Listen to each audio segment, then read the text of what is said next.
On behalf of the Department of English Language and Literature at the University of Guyane, our head of the department, Dr. Tahiri, and all of my colleagues, we would like to extend a very warm welcome to each and every one of you who have decided to be here with us tonight. And we just want to thank our distinguished guest, Professor Breitwieser from the University of California at Berkeley, for finding some time to be with us. We know about his busy schedule, and it is really an honor, and it is something, his generosity is something for which I will eternally be grateful. As you can see on the board, the title for tonight's presentation is Expansionist Transcendentalism. So what we're going to do is I will introduce our speaker, and then we will listen to the presentation by Professor Breitwieser, and then after his presentation is over, we will have a Q&A session where you can raise your hand. There's a raise hand button if you just look for it on the right or on the left, depending on whether you are using the Persian version of the website or the English one.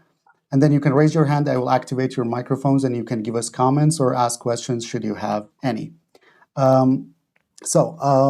Tonight we are honored to have Professor Mitchell Breitwieser with us from the University of California at Berkeley. Professor Breitwieser received his BA in English from the University of Wisconsin in 1975, and then his PhD from State University of New York in Buffalo, New York in 1979, and he has been a faculty member at UC Berkeley English Department since July 1979. He specializes in early American literature as well as 19th, 20th, and 21st century American literature.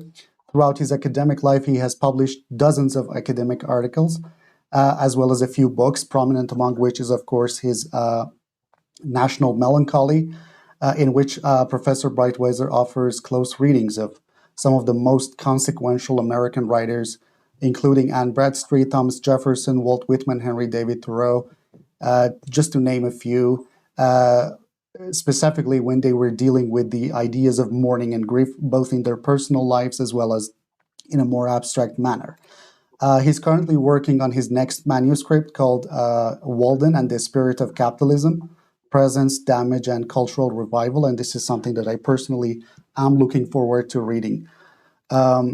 Professor Breitwieser has also taught generations of students how to read so many of the, as I said, influential writers in America, including Emerson, Thoreau, Whitman, in English literature as well, Austen, Dickens, Poe, and Catherine, so many other writers. And it was an honor of mine, a very, very, something I will never forget until the day I pass away. I had the pleasure of attending his classes. I had the pleasure of speaking with him while my PhD dissertation was coming to fruition. And it is just an honor for me to be hosting this event tonight. So I will just pull up the presentation for Professor Breitwieser's lecture, and then I will just deactivate my own microphone and my webcam as well so that you can enjoy the presentation. So Professor Breitwieser, thank you very much again for being with us tonight. This is your presentation. Just tell me whenever you need me to go to the next slide, and I will scroll through it for you. Well, thank you, Arash. Thanks. And since we're at opposite ends of the earth, let me say good morning and good evening to all of you. When Arash came to Berkeley to study and write his dissertation, we got along fabulously. It was a very exciting time. And we only had one tough point between us, and that was right at the beginning, when I explained to Arash that in the United States, graduate students referred to their advisors and professors by their first name, and that I therefore wanted him to call me Mitch, not Professor Breitwieser. This was really hard for him. I think he kind of stopped breathing for a minute or two, but eventually he got used to it. And as we were arranging for today, I asked him, should I refer to you as Professor Romani? And he said, no, call me Arash, but he insisted on calling me Professor Breitwieser. So this is his doing. I first met Arash when he wrote to me asking for a PDF of an essay I'd written about Moby Dick that he couldn't access in Iran at that time. So So I sent it to him by email, but rather than leaving it at that, I was intrigued how a student in Iran, what a student in Iran would think about Moby Dick. How might it be different from the way my students thought about Moby Dick? And so I saw this as an opportunity and began a correspondence that was a long and rich one that culminated in his time in Berkeley. But it began with my desire to hear about how someone with a background so different from my own would feel about a classic of American literature. And that's remained a constant feature of my relationship with Arash. And I bring the feelings that I had when I first heard from him about that PDF to our meeting today. I'm very eager to, I'm actually less eager to talk to you than I am to hear from you. So I will try to be as quick about this as I can. But anyway, for all of you who are here, thank you for attending. And I hope I will be able to save time. So let's begin. I want to start first with two quotations about transcendence. What does transcendentalism mean? I'm sure that those of you who are students of Arash have talked about this in your class, and it's something that's more or less inevitably on students' mind when we begin to discuss Thoreau and Emerson and others. And my students commonly say, well, what is transcendentalism? And they've already looked at Wikipedia and it's not completely clear and so on. And it's notoriously difficult to define because transcendentalism was, in the beginning, a group of people largely in New England, but certainly in the American Northeast, who when they read works by one another or in conversation, recognized that they had something in common. And in their attitude towards the world, in their way of viewing the world. So transcendentalism really begins with a feeling of affinity between people rather than a set of premises or codes. And in fact, it was perhaps this that was on Emerson's mind when he argued in a number of his essays that many of the great movements of world history, religious movements and others, began in some kind of spiritual feeling rather than in a set of rules or commandments or creeds or whatever.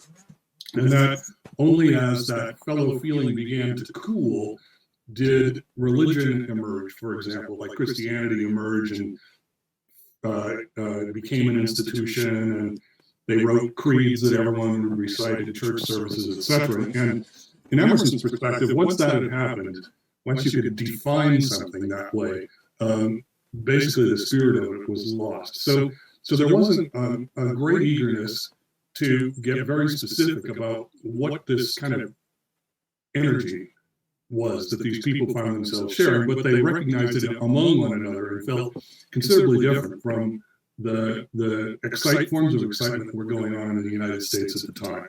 So in part it was their feeling of common interest, but also their feeling that they were exceptional or in some sense alienated from general ways of looking at the world. Now, when I try to talk more about this is not satisfying to my students. There is an essay by Emerson called The Transcendentalist, which is readily available to you online, and you might like to take a look at it, where he's trying to do as much as he can. Could you go back to the previous Arash, please? Sure, yeah. Thank you. He's trying to do his best to say what it is without pinning it down too much. But when I talk to my students about this issue, I tend to think about this quotation from an essay of his called Circles. Emerson is a dictionary reader, so he used a lot of unusual words that he came across just because he liked them. One of them is the word that appears here in the first sentence, hodiurnal, which basically means daily. Our daily life, our daily way of living in the world. Literature is a point outside of our hodiurnal circle through which a new one may be described. The use of literature is to afford us a platform whence we may command a view of our present life, a purchase by which we may move it. We fill ourselves with ancient learning, install ourselves the best we can in Greek and Punic and Roman houses, only that we may wisely receive French, English, and American houses and modes of living.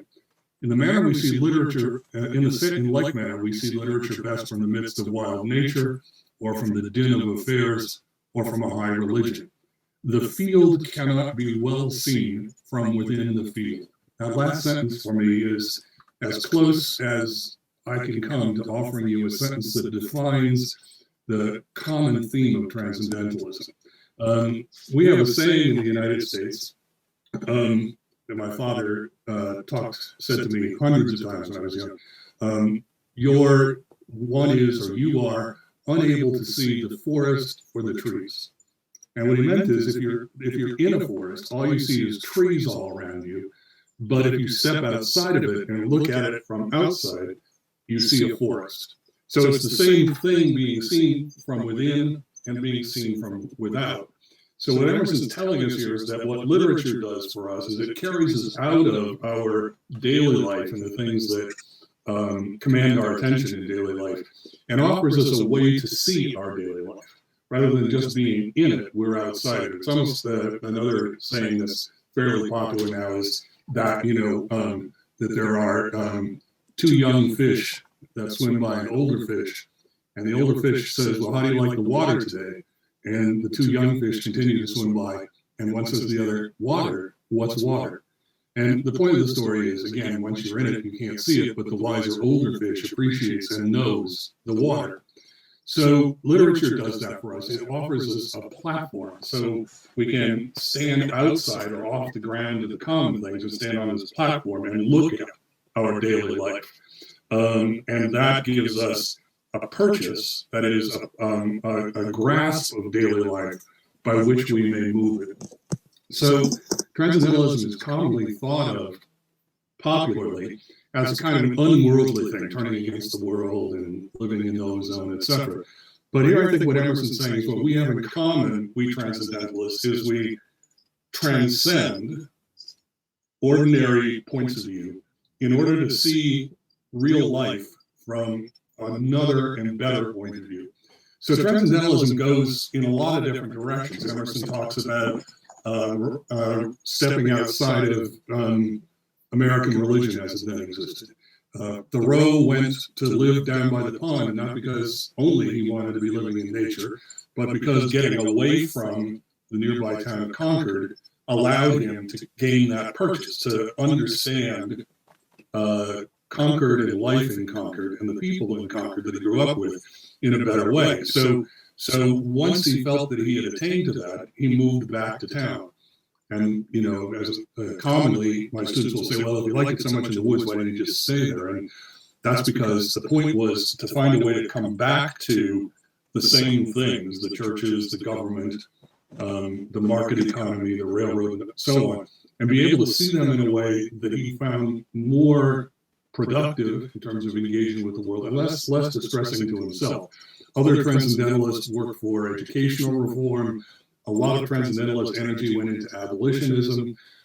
Margaret Fuller, a close associate of Emerson's, wrote a book called Woman in the 19th Century, where she argued, presented a feminist argument about the limitations of definitions of gender in the United States at the time. So Transcendentalism is very engaged, but it's based on the common principle that we need to step outside in order to see better. If we could go to the next one, please, Arash. Sure.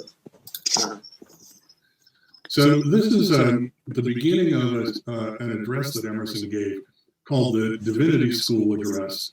And I'm not going to read through it.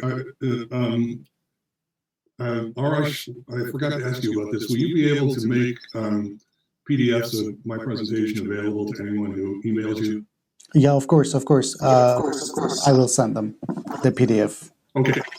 All right. So to save time, I won't read through this, but you'll be able to read through it if you get the PDF from Arash. But basically, Emerson's talking about to young students who are about to graduate from the Harvard Divinity School and become ministers. And he's trying to talk to them about how to become a real, strong, and true minister rather than succumbing to the rather emaciated preaching that he felt was common and was being taught at Harvard.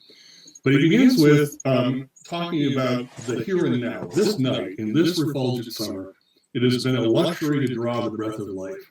The grass grows, the buds burst, the meadow is spotted with fire and gold and the tint of flowers. The air is full of birds and sweet with the breath of the pines, the balm of Gilead and new hay. This is Emerson at his most poetic. And it's the kind of writing that people become very enthusiastic about with Emerson.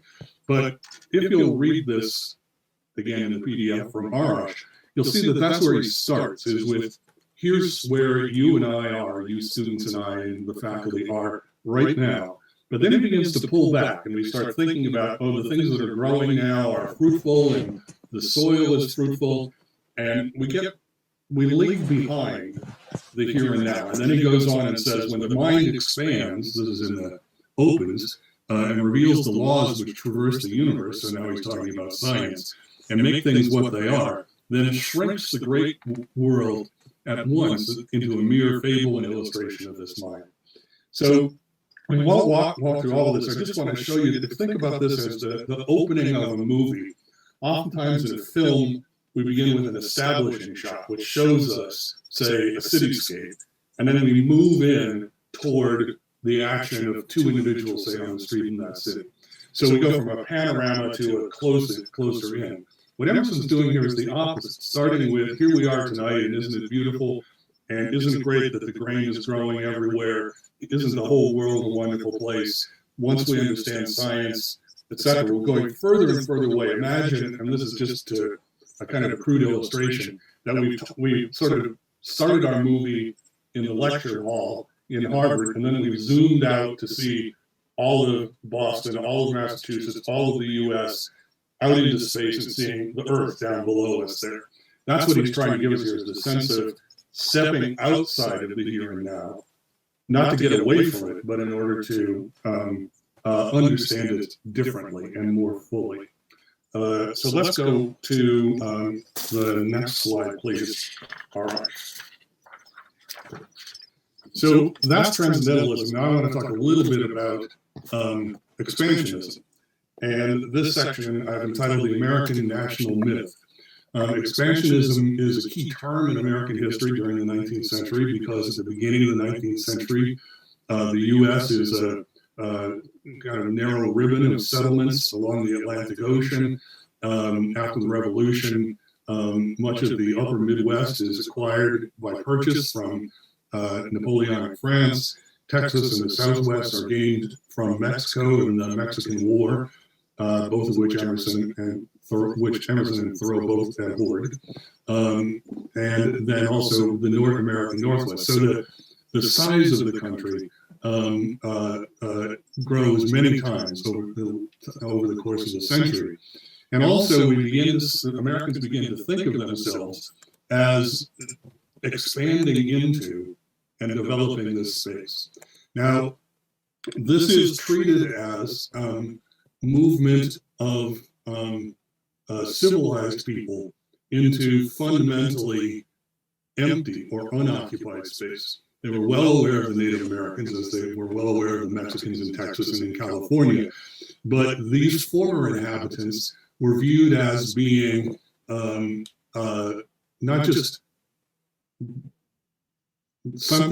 people that they could disperse, but in which they were almost obligated to do so. So as we move through this next section, this reality of the annexation and displacement of Latin American, Mexican American, and Native American peoples is a constant fact. And I won't be talking about that much, because what I want to get at is, well, what was the American national myth? What did Americans tell themselves to explain this movement westward and to represent it as a glorious and dignified thing rather than as an act of imperialist acquisition?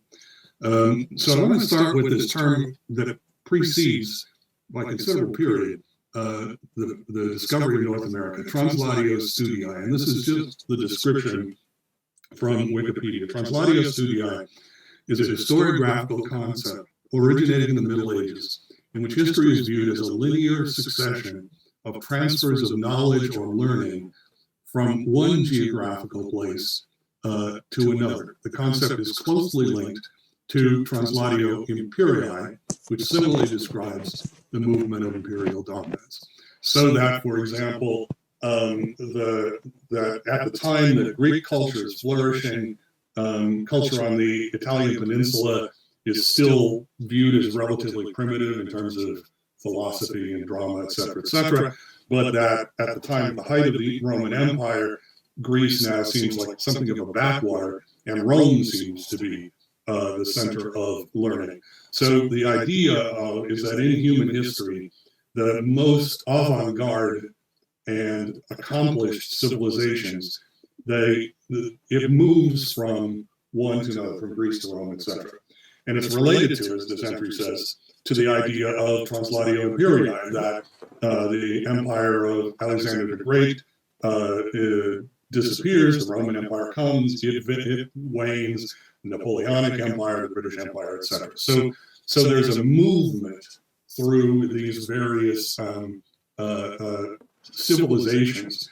So we're able to see, almost as if in this view there's a human spirit, whether of conquest or of philosophical wisdom, that flourishes in one place, then subsides, and it travels to another place. So the spirit of history is on the move.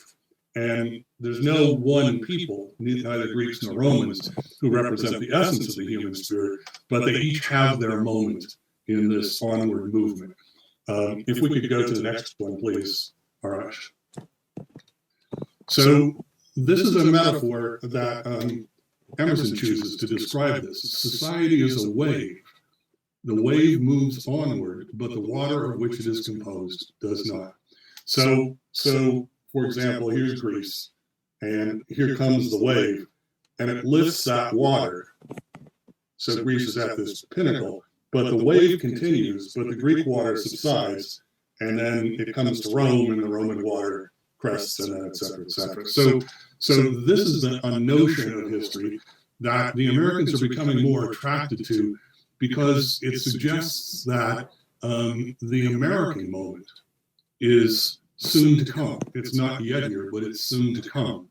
And this is a comfort for Americans, because the United States at this time is commonly thought to be kind of an underdeveloped culture, or as I say to my students, a runt culture.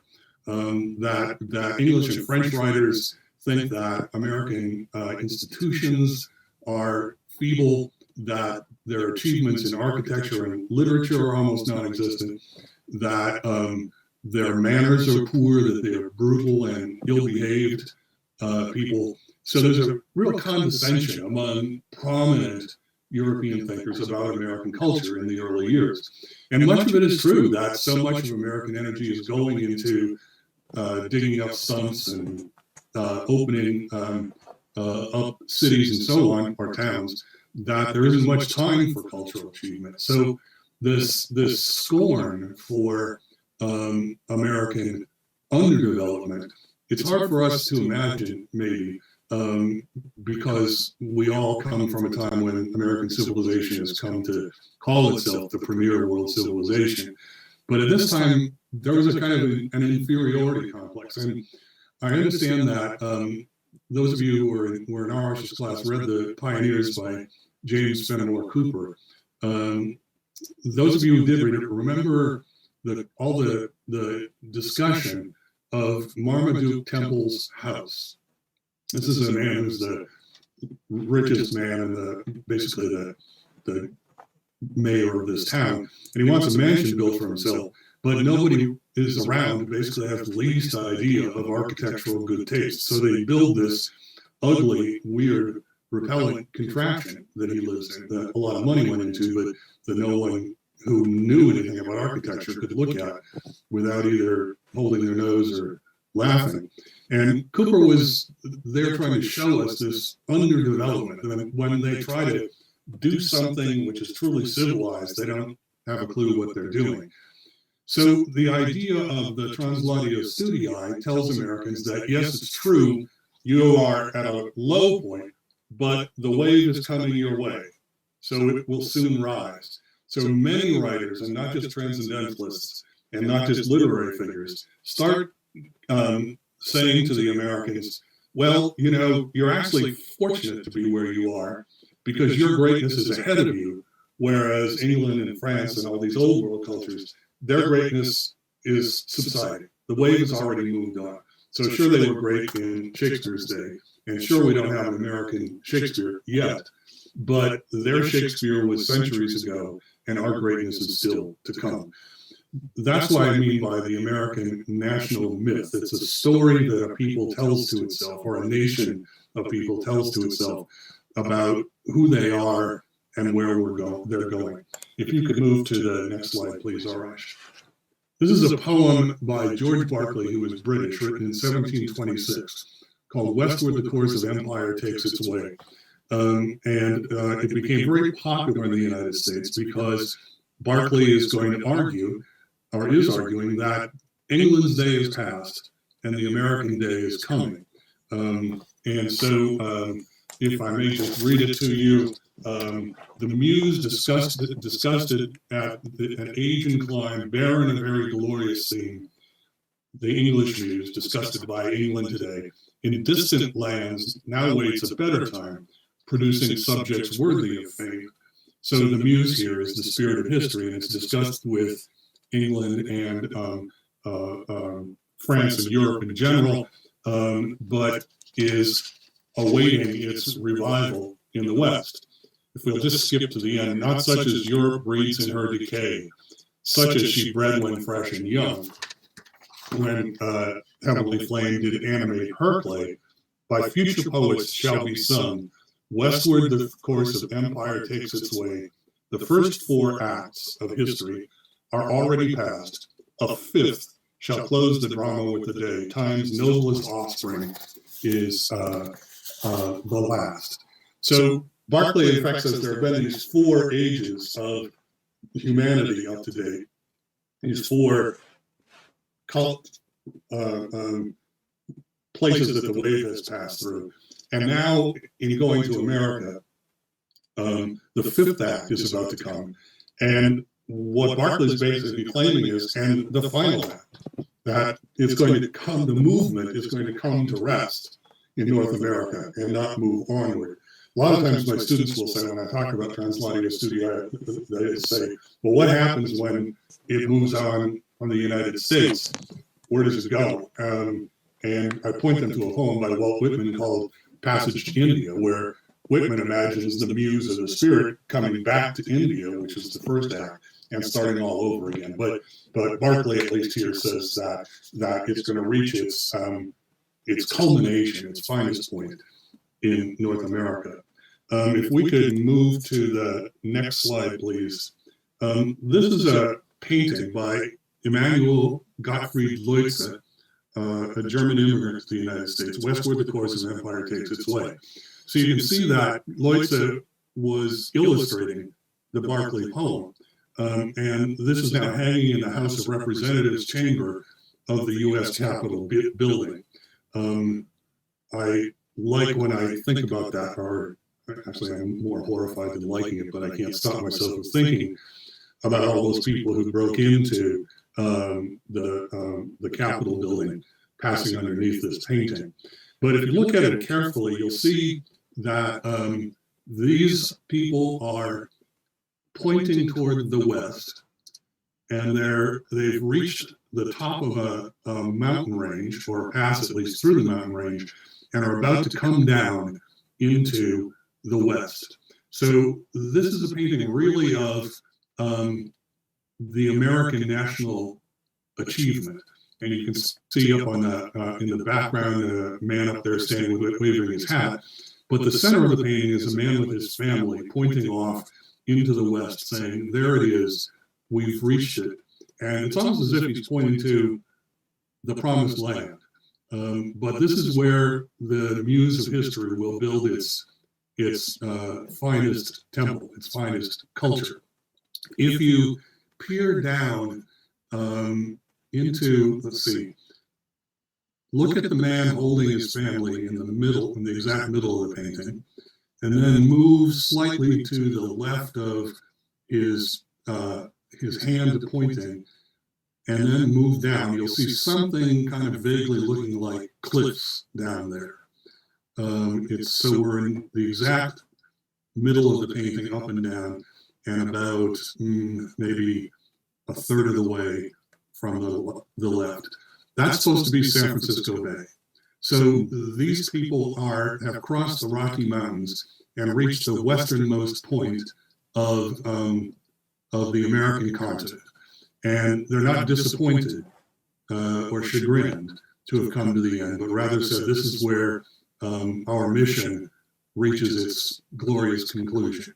And where ultimately, and here you can see the sort of enormous sort of rhetorical expansionism of it, where the human spirit finds its final home. When people settled down there by San Francisco Bay, they mispronounced Berkeley's name. They called it Berkeley, which is why the residents of my employer, the University of California, Berkeley, chose that name because Berkeley was named after this dream of George Berkeley that human culture would reach its apex down there. Sometimes when I look at this painting, I'd like to think that the man in the exec center is turning to his family and saying, someday Breitwieser will live down there. But that's more fanciful than real. If we can move to the next one, please, Arash.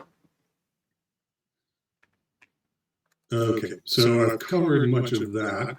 The other thing that I wanted to mention is that the American name for Translatio Studii, for this westward movement of culture, was emerged in the 1830s as manifest destiny. That this was America's destiny, but more so even humanity's destiny, and that it was manifest, that it was plain and clear, that there was no doubt about it.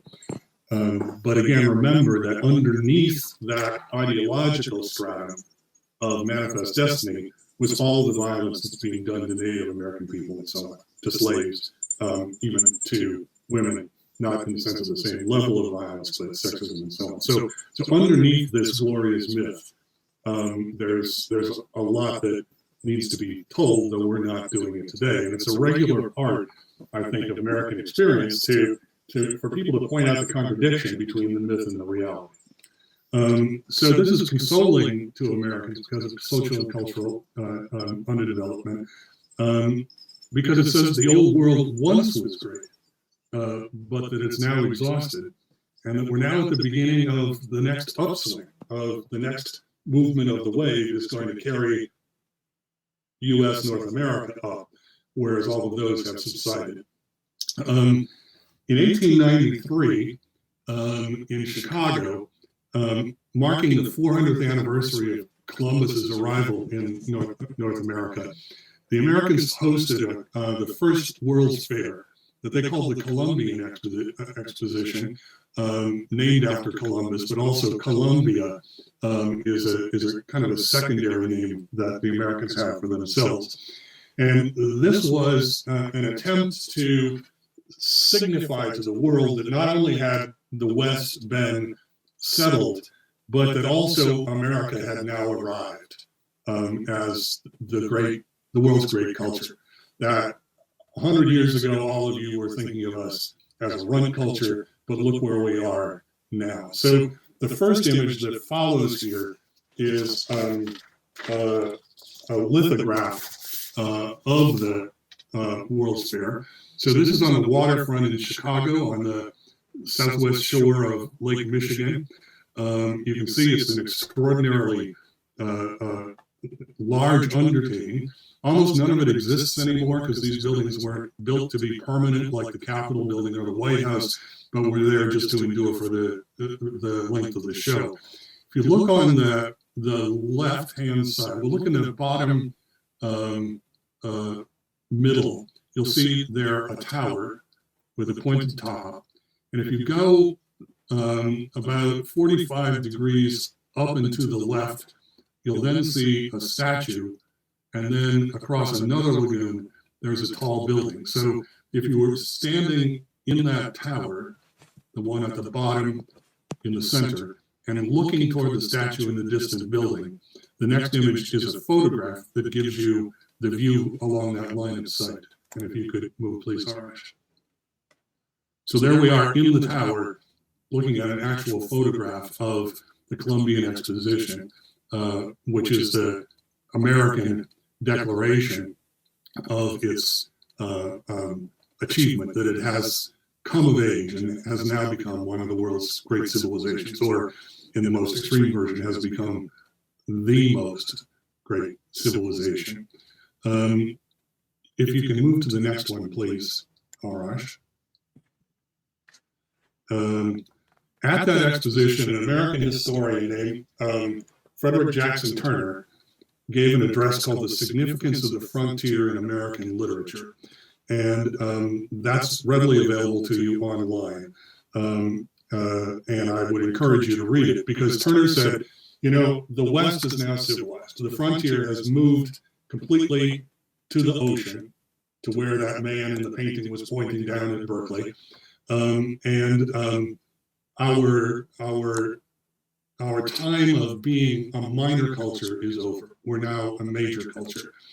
But Turner said, you know, we've lost something in that, because people who lived on the frontier, the encounter with bringing civilization out of nothing, and again, this is ideology, it's not that there was nothing there, created a very strong and durable and imaginative and resourceful people. So by going up that wave, on the way up, we became stronger and better. And it was that encounter with wilderness that made us the people that we are today. And he worried that now that that encounter with wilderness is no longer there, the Native Americans are largely confined to reservations and the trains across the continent and so on. Now that we've achieved that, are we still going to be the same kind of vigorous people that we once were? And that's the question that he poses. I've listed here two books that, if you want to read more about this, you could. Henry Nash Smith, a former colleague of mine, wrote a very influential book called The American Adam, about how Americans thought that they were like Adam in the Garden of Eden, bringing the human world into existence. Richard Slotkin, 23 years later in Regeneration Through Violence, gets more deeply into the relation with the Native Americans and how what Jackson Turner called the vigor of founding a civilization is actually the bloodthirstiness of bringing it into being. And this is an issue that you might recall, those of you who were in Arash's class, the chapter called The Slaughter of the Pigeons in the Pioneers. Natty Bumppo, the hero of the Pioneers, becomes a figure for this westward movement. If you can go to the next slide, please, Arash. These are the five Deerslayer novels, all of them having a common protagonist, sometimes called Natty Bumppo, sometimes called the Tracker, sometimes the Deerslayer, etc. But he's one man who's always right at the point of the advancing frontier. And they weren't written in the order that they're listed here. So if you look at the middle column, the story dates. The first one, Deerslayer, takes place during the French and Indian War, 1740 to 1755, Last of the Mohicans, 1757, etc., etc. In each of these sequels, Natty Bumppo is living further west. In eastern New York in the first one, central New York, further west in New York, and in the prairie, he's out in the Midwest, in, I think, Ohio or something like that. So Natty Bumppo is this figure who's moving westward, but he doesn't so much embody civilization, but as he embodies that frontier man that Jackson Turner celebrated, this man who is loose from civilized norms and always has to keep moving west. So as civilization advances, he has to keep moving west to avoid it. If we go one more, please. All right. Mark Twain wrote an essay called James Fenimore Cooper's Literary Abuses, which is quite hilarious about what a horrible novelist he thought Cooper was. But this idea of westward movement seems to have appealed to him. These are two quotations from Huckleberry Finn, from the first and the last page. So in the previous novel, Tom Sawyer, various adventures have been had. Huckleberry Finn is a street person, basically, and an orphan. But a kindly woman she took me for her son and allowed she would civilize me, but it was rough living in the house all the time, considering how dismal, regular the decent widow was in all her ways. So when I couldn't stand it more, I lit out. She tries to make him wear shoes. She tries to make me meals at regular hours. So all of this is what he calls civilization. And as many critics have pointed out, it's very interesting that he spells civilized with an S there, because Huck is not yet completely assimilated even to writing. He's still spelling some words the way it looks like they should sound.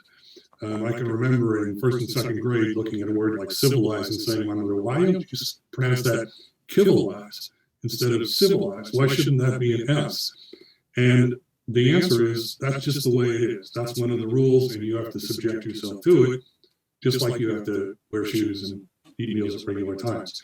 And that regulation of civilization, that civilization imposes here on the first page, is offensive to Huck, and he likes the freedom of being a homeless person and sleeping and where he wants to sleep and doing what he wants to do and so on. On the last page, after having tried to assimilate himself to culture, he declares, but I reckon I got to light out for the territory ahead of all the rest, because Aunt Sally, she's going to adopt me and civilize me, and I can't stand that. I've been there before. So notice there are two terms that Twain echoes, light out and civilized. That when you feel things are beginning to try and civilize you, what you do is you light out, you go west. An American journalist in 1865 had written an article about how the East in the United States was now decadent, and he advised, go west, young man, so you can grow up with the country. Okay, let's move on now, Arash, to the next. So here I'm going to begin to talk about Emerson. And I want to talk about Emerson's philosophy as a kind of expansionist. Not literally that he's saying you should go participate in civilizing the West, but as a kind of metaphor. Because, we can see by my definition of transcendentalism, Huck Finn is kind of a transcendentalist because he's standing outside of civilization and looking at it with a different eye than the people who are in it. Huck Finn can see the forest rather than the trees. So in the American Scholar, interesting essay that Emerson wrote for students at Harvard, and not just Divinity school students, he tells them that if they get sick of their studies and feel like they've been in the library too long, it's time to put down studies and go out into the world and encounter real life and have real experience. And when you do that, you stop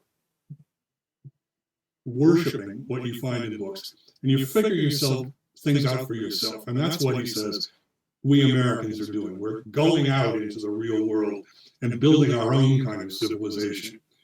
So this kind of scholarly expansionism echoes a lot, I think, for Americans with the rhetoric of geopolitical expansionists. That's popular or even predominant, at least in the northern United States during these years.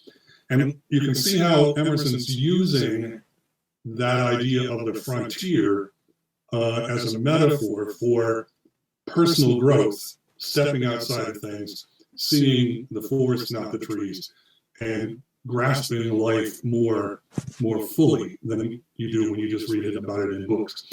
I launched eagerly into this resounding tumult of the world.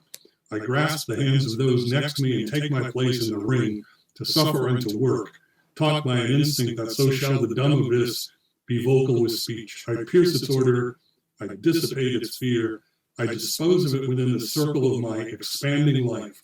So much only of life as I know by experience, so much of the wilderness, and there's the metaphor, the wilderness. Life is this wilderness that I have vanquished and planted, that is, converted it from wilderness into agricultural land, or so far I have extended my being, my dominion.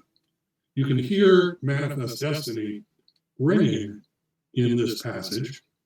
And Emerson well knows that these students at Harvard who are hearing this were familiar with that idea of the United States.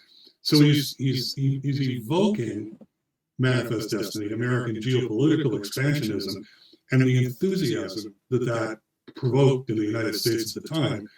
But he's using it as a metaphor for something else, some kind of spiritual expansion. So it doesn't have to be in the United States. That if you're tired of sitting in your room or library reading all these books like James Fenimore Cooper that Arsh has required you to read, Emerson's advice is that you rush out into the real world and experience it and make sense of it for yourself rather than read what Cooper or Emerson say about it. And that growth of oneself as a spirit, as an intellectual, is here being envisioned as westward movement, moving onward, moving across the frontier of the way things are currently being done into this new world where you will build up a new civilization. If we go to the next one, please. This is the beginning of his essay, Nature. Very famous, probably maybe his most famous passage. Our age is retrospective. It builds the sepulchres of the fathers. In other words, the problem with the United States is we're still looking back at England and Shakespeare and the previous ways. The foregoing generations beheld God and nature face to face. We behold it through their eyes. Why should we not also enjoy our original relationship to the universe? Why should not we have a poetry and philosophy of insight and not of tradition, and a religion by revelation to us and not the history of theirs? Next one, please. This is from, again, the American Scholar, and he's talking about the America of the current day and what American literature will be like. I read with some joy of the auspicious signs of the coming days as they glimmer already through poetry and art, through philosophy and science, through church and state. So that glimmering, there's something that's beginning to glimmer or just get started in American literature. Emerson says it's not Shakespeare yet, but it's something's glimmering there. And he continues, one of these signs of the American literature that's yet to come is the fact that the same movement which effected the elevation of what was called the lowest class in the state, that is, democracy, which equalizes all persons and does away with social hierarchy, or that at least is American ideology, assumed in literature a very marked and as benign an aspect. Instead of the sublime and the beautiful, the near, the low, and the common was explored. So I'll leave you to read the rest of this in the PDF. But basically, Emerson's saying is American literature isn't going to depict nobility, for example, that everyone who gets good lines in Shakespeare is a member of the nobility. But instead, common people and common things, common animals, common objects, ordinary things are revealed as having enormous significance. And there isn't really a hierarchy between them. And we can see that even in, for example, Walden, that Thoreau says, this pond is not especially remarkable to anybody except for me, but it's everything I need to make my way to a transcendental spiritualist vantage point. And in American poetry, Whitman, for example, at this time, ordinary people, ordinary things, ordinary animals, ordinary landscapes, all of these are being regarded as fit material for poetry and for fiction. In a book that was influential before I even started college, The Continuity of American Poetry by Roy Harvey Pierce, Pierce argued that this really was the beginning of the American poetic tradition, that American poetry is about ordinary things, or fiction about ordinary people, like a street person, like Huckleberry Finn. William Carlos Williams, in the 1920s, wrote a poem called The Red Wheelbarrow, which is quite brief. So much depends upon a red wheelbarrow glazed with rainwater beside the red chickens, the white chickens, excuse me. And, this is a great poem if you ever become teachers to teach your students, because what does he mean? So much depends upon a wet wheelbarrow left out in the rain with chickens hiding underneath it. And we could go into that, but I won't, because it's not tremendously pertinent to this discussion today. But Williams is putting himself in the tradition of what Emerson's saying here, that ordinary things, a wheelbarrow, a wet wheelbarrow with chickens underneath it, has significance. Then one more, please, Arash. Sure. This is from his essay, Experience. And what a future it opens. What he means is when we begin to grow spiritually and acquire this expansive magnitude, spiritual magnitude that a certain way of living brings. And what a future it opens. I feel a new heart beating with the love of the new beauty. I'm ready to die out of nature and be born again into this new yet unapproachable America I have found in the West. So he returns to that metaphor there with the words West and America and the association of America with the West. But he says it's as of yet unapproachable. Now, underneath that, what he's doing is saying America and the West here are metaphors for a way of life that may or may be still coming, but it hasn't come yet. What he's doing is dissociating the metaphor itself, the geopolitical movement of American society, from transcendentalist transformation. Transcendentalist transformation is like the geopolitical westward movement, but it's different from it, because that's all about money, land, and power, whereas this new, as yet unapproachable America I'm talking about is not yet really begun in North America. So we can see in this remark the difference between using westward movement as a metaphor and Emerson's actual feelings about land grabbing and money making and power acquiring and so on. What he's really doing here, if you go back to, can you flip back to the first Wikipedia entry on Translatio Studii, Arash, please?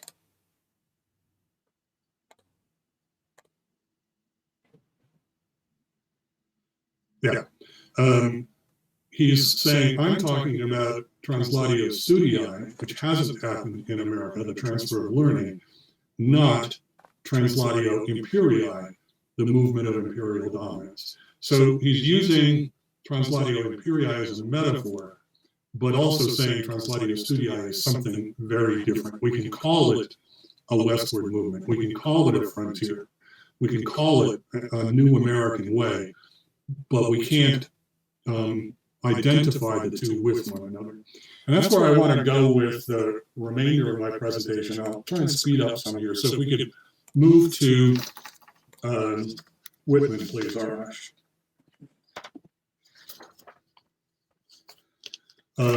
Famously, Walt Whitman said at one point, I am large, I contain multitudes, I'm a transcendental self, I rise out of myself and incorporate the whole world. Later in the poem, he writes, I am of old and young, of the foolish as much as the wise, regardless of others, ever regardful for others. Skipping through here, one of the nation of many nations, the smallest the same and the largest the same. There's that Emersonian theme, the small and ordinary things are equally important as the large ones. I am a Southerner as well as a Northerner, I'm a Yankee, I'm a Kentuckian, etc. Whitman here is claiming that he actually spiritually expands to include all of the United States and all the people in it. I'm at one with the Southerner, the Northerner, the Kentuckian, and so on. And in other places in his poems, he claims to have become one with the entire earth. Lists all of these countries, China, etc., and says he's one with all of these. So Whitman, as a poet, frequently, if we go back to what I was calling that zooming out in the Divinity School address, will zoom out from himself as an ordinary person walking the streets of Brooklyn, New York, will move out to the whole city, to the North America, to all of Earth. That's how big he gets, but at the same time, the world shrinks down to a size that he can identify with. And you can read almost anywhere in Whitman, and you'll begin to see this movement. And again, to save time, I will just tell you can follow that through in this excerpt at your leisure. And if we can move on to Thoreau. With Thoreau, we get a very different approach. And Thoreau was inspired by Emerson, but also really frustrated by him. And people have tried, and even on a personal level, they both lived in Concord, Massachusetts, and they had times when they were close, and they had times when things were tense between them. Thoreau died before Emerson, though he was younger, because like several other members of his family, he got tuberculosis. In a memorial address called Henry David Thoreau by Emerson. Emerson praised Thoreau, but also was somewhat sharply critical of the way Thoreau led his life. So it was a tense relationship. On the theoretical level, one of the major differences is that whereas Emerson becomes more and more expansive in his writing, Thoreau becomes more and more particular, more and more limited. In his lifestyle, though he traveled to Canada, Minnesota, Maine, New York in his life, he became very, very local. The area around Concord, Massachusetts became the heavy focus of his writing. So rather than leading a physically expansive life, Thoreau lived this very limited life, constricted or circumscribed. In fact, one of the criticisms Emerson made was that he felt in that memorial address was that he felt that Thoreau was too limited. And Whitman, in later years, Whitman did meet Thoreau once when Thoreau was in New York, said something similar, that Thoreau led this narrow little circumscribed life. And that was a fault, that he needed a broader range of experience of the actual world. After we're done with Thoreau, we're going to talk briefly about Emily Dickinson. And though she's a very, very different writer than Thoreau is, she too lives a life that's very circumscribed. In many ways, she not only didn't leave Amherst, the town that she lived in Western Massachusetts, but more and more came to stay within her bedroom and write her poems in there. One of the most famous images that comes of her written verbal images is of people who would write about how she would be in her room with the door ajar, so you could go in and see if she was ready to let you in, but that was how she maintained contact with the world, was with her door ajar and looking out her window. So we have these two writers who are heavily influenced by Transcendentalism, but who seem to go the opposite direction, to sort of zoom in close to this little pond or this little bedroom. In the economy chapter, Thoreau came up with a metaphor of a trading post. He refers here to the Celestial Empire, which was a term that was frequently given to China in the 19th century, the Celestial Empire. And in fact, in California, one of the racist terms used for the Chinese was they were called Celestials.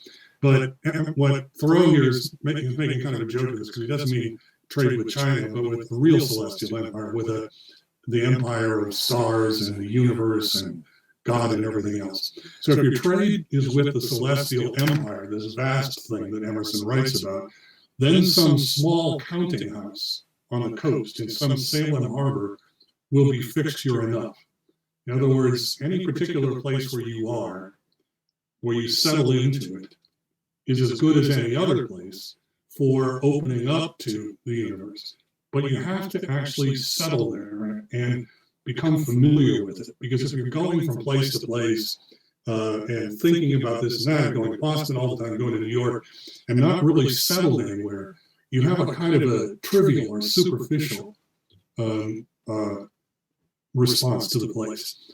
Whereas really settling in with the beavers and the trees and the pond and the sumac bushes, and really paying close attention to what time of the year do the sumac bushes flower, what time of the year do they hibernate, things like that, to get an intricate, concrete knowledge of a particular place is not to lose spiritual vastness, but to gain it, because it can only be gained by this familiarity with the local. There's a strong tradition after Thoreau of people who go to live somewhere and settle there. Pilgrim of Tinker Creek and several other books up to the present really is about people following his example and narrowing or restricting their physical range in order to gain a very much vaster range. Now, in Thoreau's case, this has to do with the fact that the people in town, in Concord, are all concerned with money making, with the market economy, with making fortunes, with expanding their lands, etc. So that whole side of the United States, the translatio imperii, becoming an empire, for Thoreau was so strong and so influential that he had to get out of it in order to make contact with something that he wanted to make contact with within himself. And that required him not to travel across the ocean or to the west or anywhere else, but just to find the small place that he can settle into and become, in one of his favorite verbs, become acquainted with, so that in the area where he lives, he says, is a neighborhood. Even though there aren't very many people around there, but the birds are his neighbors, the trees are his neighbors, the fish are his neighbors, etc. And it's a very carefully chosen word. If you think about your neighbors, people that you live near, you don't always like them, but you know them pretty well. What day do they take the trash out? When do they make too much noise? How often do they invite everybody over for a party? That the kind of particular knowledge of a person that you gain by living near them, by being neighbors with them, which requires a fairly limited place and living there for a while. That for Thoreau is how we gain access to the more wondrous aspects of experience. So if we go to the next one, please, Arash. Arash told me that those of you who are students read 2 chapters from Walden Sounds and Solitude. So I've just picked 2 passages where he depicts himself in the neighborhood.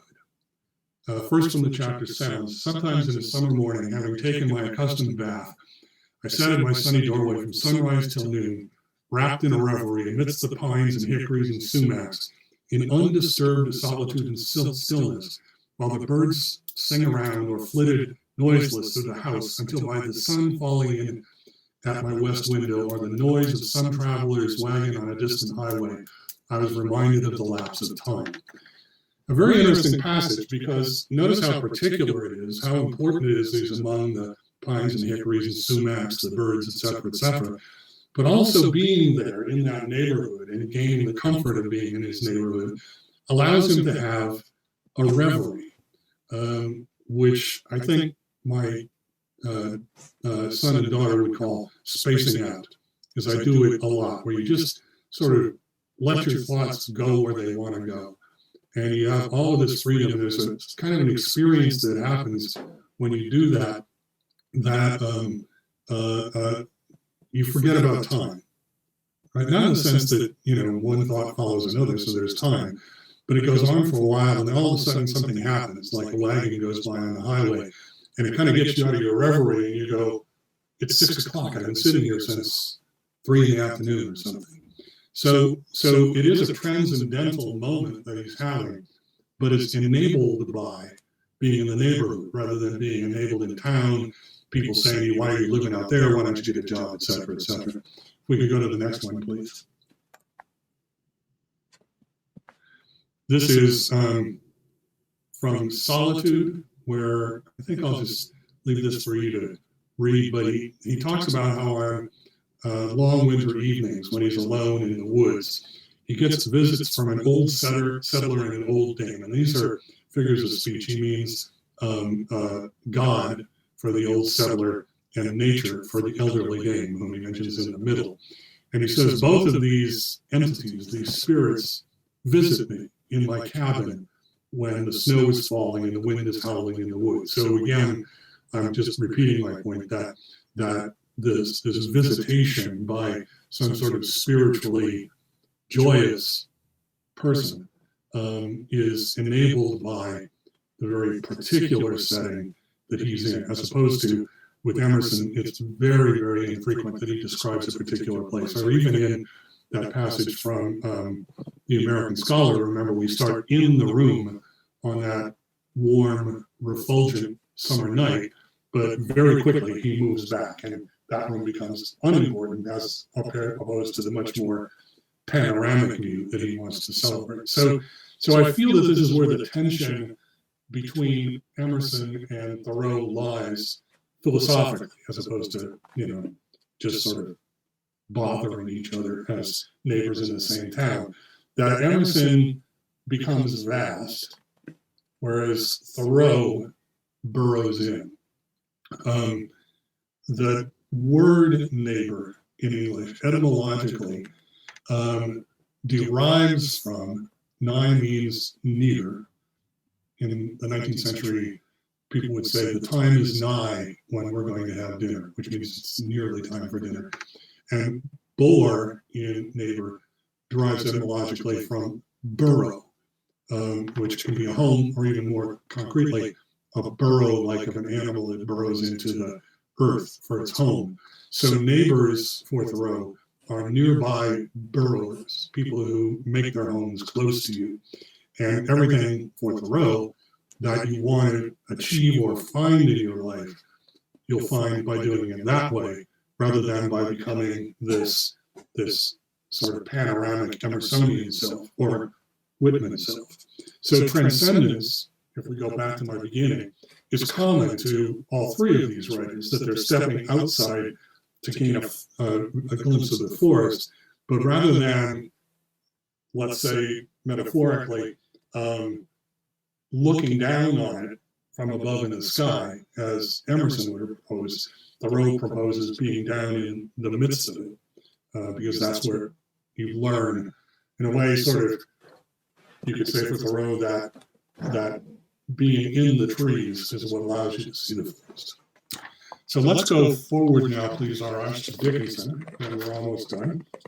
I have Emily Dickinson responded richly to Emerson's writing, but also critically, partly on grounds of gender, because the great person, the great spiritual person in Emerson is always a he, the great man, the representative man. And women are relegated or basically not mentioned. The argument of Margaret Fuller in her book, Woman in the 19th Century, again, she was a friend of Emerson's, was just this. She says, Emerson says this is what you need to do in life, but he only basically allows men to be these pioneers of the soul, and that the option to live a transcendental life needs to be expanded to include women as well. Dickinson doesn't see that happening, but sees that the ideology and behavior of the people around her are always thinking of women thinkers and women writers as secondary and minor. So the first poem we're going to read refers to this chapter from the Bible. Back, please, Arash, thank you. The Philistines and the Israelites are confronting each other on the verge of war. And one Philistine named Goliath, I don't know how many of you know the Old Testament, so I'll just tell the basic story, comes forward. He's a giant man. He's like 9 feet tall, and the most powerful warrior that anyone's ever seen. And he says, rather than fighting these two armies fighting each other, I will come out any day, every day. You send out a challenger, and we too will fight, and whoever wins will be the victor, rather than having a war. Now, Goliath knows that the Philistine army is mightier than the Israelite army at this time, so he doesn't feel like he's risking very much. Or he is risking very much in the sense of not having the battle, but he knows they have no warriors who can best him. So David is not really a soldier, he's a young man, a shepherd, and he asks to come forward and fight Goliath, because a number of days have gone by and nobody's found the nerve to come forward. And they try and give him armor, and he doesn't want it. And the only weapon he has is his sling, which is a long piece of fabric where you put a stone in it, and then whirl it around your head, and let fly. And it's a weapon he's used because he's a shepherd, and he uses it to drive away wolves and any animals might endanger his flock. So here comes this skinny young guy, no armor, no weapon except for his sling, comes out, and here comes Goliath, who's basically sort of King Kong in armor. And this is the end of the story. As the Philistine moved closer to attack him, David ran quickly toward the battle line to meet him. Reaching into his bag and taking out a stone, he slung it and struck the Philistine on the forehead. The stone sank into his forehead, and he fell face down on the ground. So David triumphed over the Philistine with a sling and a stone. Without a sword in his hand, he struck down the Philistine and king.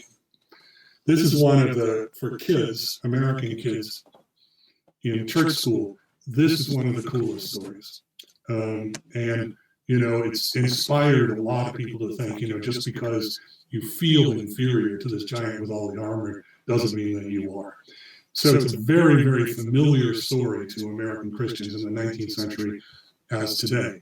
So here we have on the next slide, Dickinson's poem based on that. I took my power in my hand and went against the world.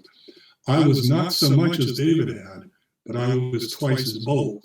So as a woman, she's saying, I'm not as much as David, but because I was a woman when I went against the world, I was twice as bold as he was. I aimed my pebble at Goliath, at this world of men, but myself was all the one that fell. So I shot my pebble at sort of basically patriarchy, but rather than Goliath falling, I fell down. Was it, and I can put it in a word here, was it that Goliath was too large, or only I too small? And this is a theme in much of Dickinson's writing, is her own smallness. She's continually contrasting herself with bigness, with expansiveness, whether it's American geopolitical expansiveness or Emersonian expansiveness. She keeps saying, they're so large, but I'm so small. And there's, and you'll have to take my word for this, but there's edge to that. You know, there's a kind of an anger and sharpness in that, because what she's saying is the world tries to make me too small. I could be big, but the world tries to make me too small. So there's a kind of a contrary movement to expansiveness, or at least she feels that in America, where everything's expanding, contraction or diminution is being forced on women. As the world of men grows bolder and larger, whether philosophically or politically, the world of women is becoming increasingly small. And many people who have written about Dickinson have claimed that this was actually a strategy of hers, because she's in effect saying, you don't make me small, I make myself small. The power to make me small is mine, not yours. So at the cost of being small, she takes over the reins of self-diminishment. If you go to the next slide, please. In this PDF, you'll see there's a link on a very interesting webpage which summarizes the difference between Dickinson and Emerson on the word circumference. So Emerson's saying, well, we all have a circumference that we're limited to. What we need to do is expand beyond that, so that we live in an ever-widening circle, or an ever-westward moving nation. Dickinson says, I draw this narrow, small horizon for myself, and I live within it. You don't put this boundary around me. I put this boundary around myself. We can see something of this emphasis on smallness in a book that came out in 2013, The Gorgeous Nothings, the envelope poems of Emily Dickinson. It had been known by editors of Dickinson's poems that many of her poems were written on small sheets of envelope paper. And people who read about Dickinson knew this, but this book in 2013 included photographs of those envelope poems. So this is a fairly famous Dickinson poem the images from that book, and you can see how she has torn open the envelope and used the inside of it, and has scrawled this very brief poem within it, making this very small object, and it feels very ephemeral or transient itself, just a piece of paper that it was around. So in a sense, her commitment to smallness is a constant factor in her life, staying in her room, writing on envelope pieces. She made a couple of attempts to get her poems published, but without much luck, and eventually gave up on that. So it was only after her life that these were brought forward. If you would go back one slide, Arash. One more, please. Look at this poem and look how long the lines are. And then remember back to the Whitman poem and how long his poetical lines are. Her lines typically are half as long as a Whitman poem. So even physically on the page, she is small. And on the page, Whitman is quite large because the Whitman lines are longer than almost anything that's common in English or American poetry at this time. Okay, let's move forward now, Arash. We're almost done. This is one more, please. This is a painting. I couldn't find the name of the painter. That was done to illustrate my favorite poem by Emily Dickinson. Late in life, Dickinson's attitude toward smallness or toward being circumscribed began to change. Rather than it being angry, a limitation that she imposed upon herself, rather than it being something that was imposed upon her, limitation for her came to be something like it was for Thoreau, that by settling into a limited place, you could make a strong connection with a more spiritually satisfying life. So this poem is just about a piece of land that has 4 trees on it.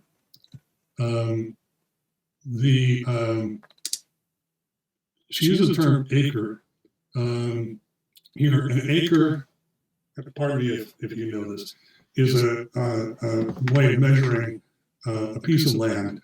It's a square of about 70 feet on every side. So you can say my house is on a half acre or my house is on 3 acres, but it's not a very big piece of land, 70 feet on either side. The surface of Walden Pond is several acres.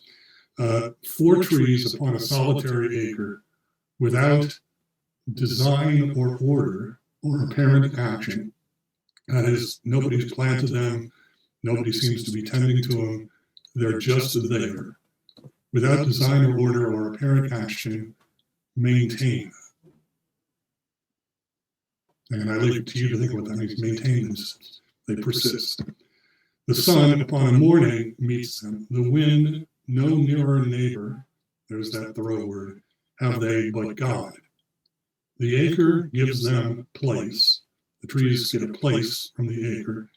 They, him, the trees, the acre, give the attention of passerby, someone who walks by, notices this acre because of these 4 trees, of shadow, or the attention of a shadow, or of a squirrel, haply, or a boy. What deed is theirs, the trees, unto the general nature? What part do they play in nature as a whole? These 4 particular trees, as opposed to the more expansive general nature. What deed is theirs unto this general nature? What plan they participate in? They severally retard or further. What plan of nature or God do they advance or restrict? What plan they severally retard or further? Unknown. So this is, as I say, Dickinson, to my mind, reaching a solution something like Thoreau's of the small and the local, the acre placed by the pond, as being kind of an aperture for attaining to what Emerson saw as a much more kind of expansive and placeless kind of identity. And on that, I guess I'll stop and see what questions you have or points you'd like to make. If there are, then I'll just leave it at that. We're in about an hour and a half into it, but it's still the morning here, so I'm willing to keep talking. As I said, I'm eager to hear from you. Thank you so much, Professor Breitwieser, for this wonderful presentation. I'm sure some students will have some comments or questions. If you have any questions or comments, please raise your hands and I will activate your microphone so that you can give us a comment or ask questions should you have any. I see one person who has raised their hand. May I say just before we start, also, I rushed through a lot in this hour and a half. So I think I wasn't particularly clear at several points. So if you would like to just ask me to say, what did I mean by this? That's also, I'd be happy to do. Thank you very much. So let me just activate our first volunteer's microphone, Babak. Babak, I have activated your microphone on my side. You have to activate it on your side too, so that we can hear you.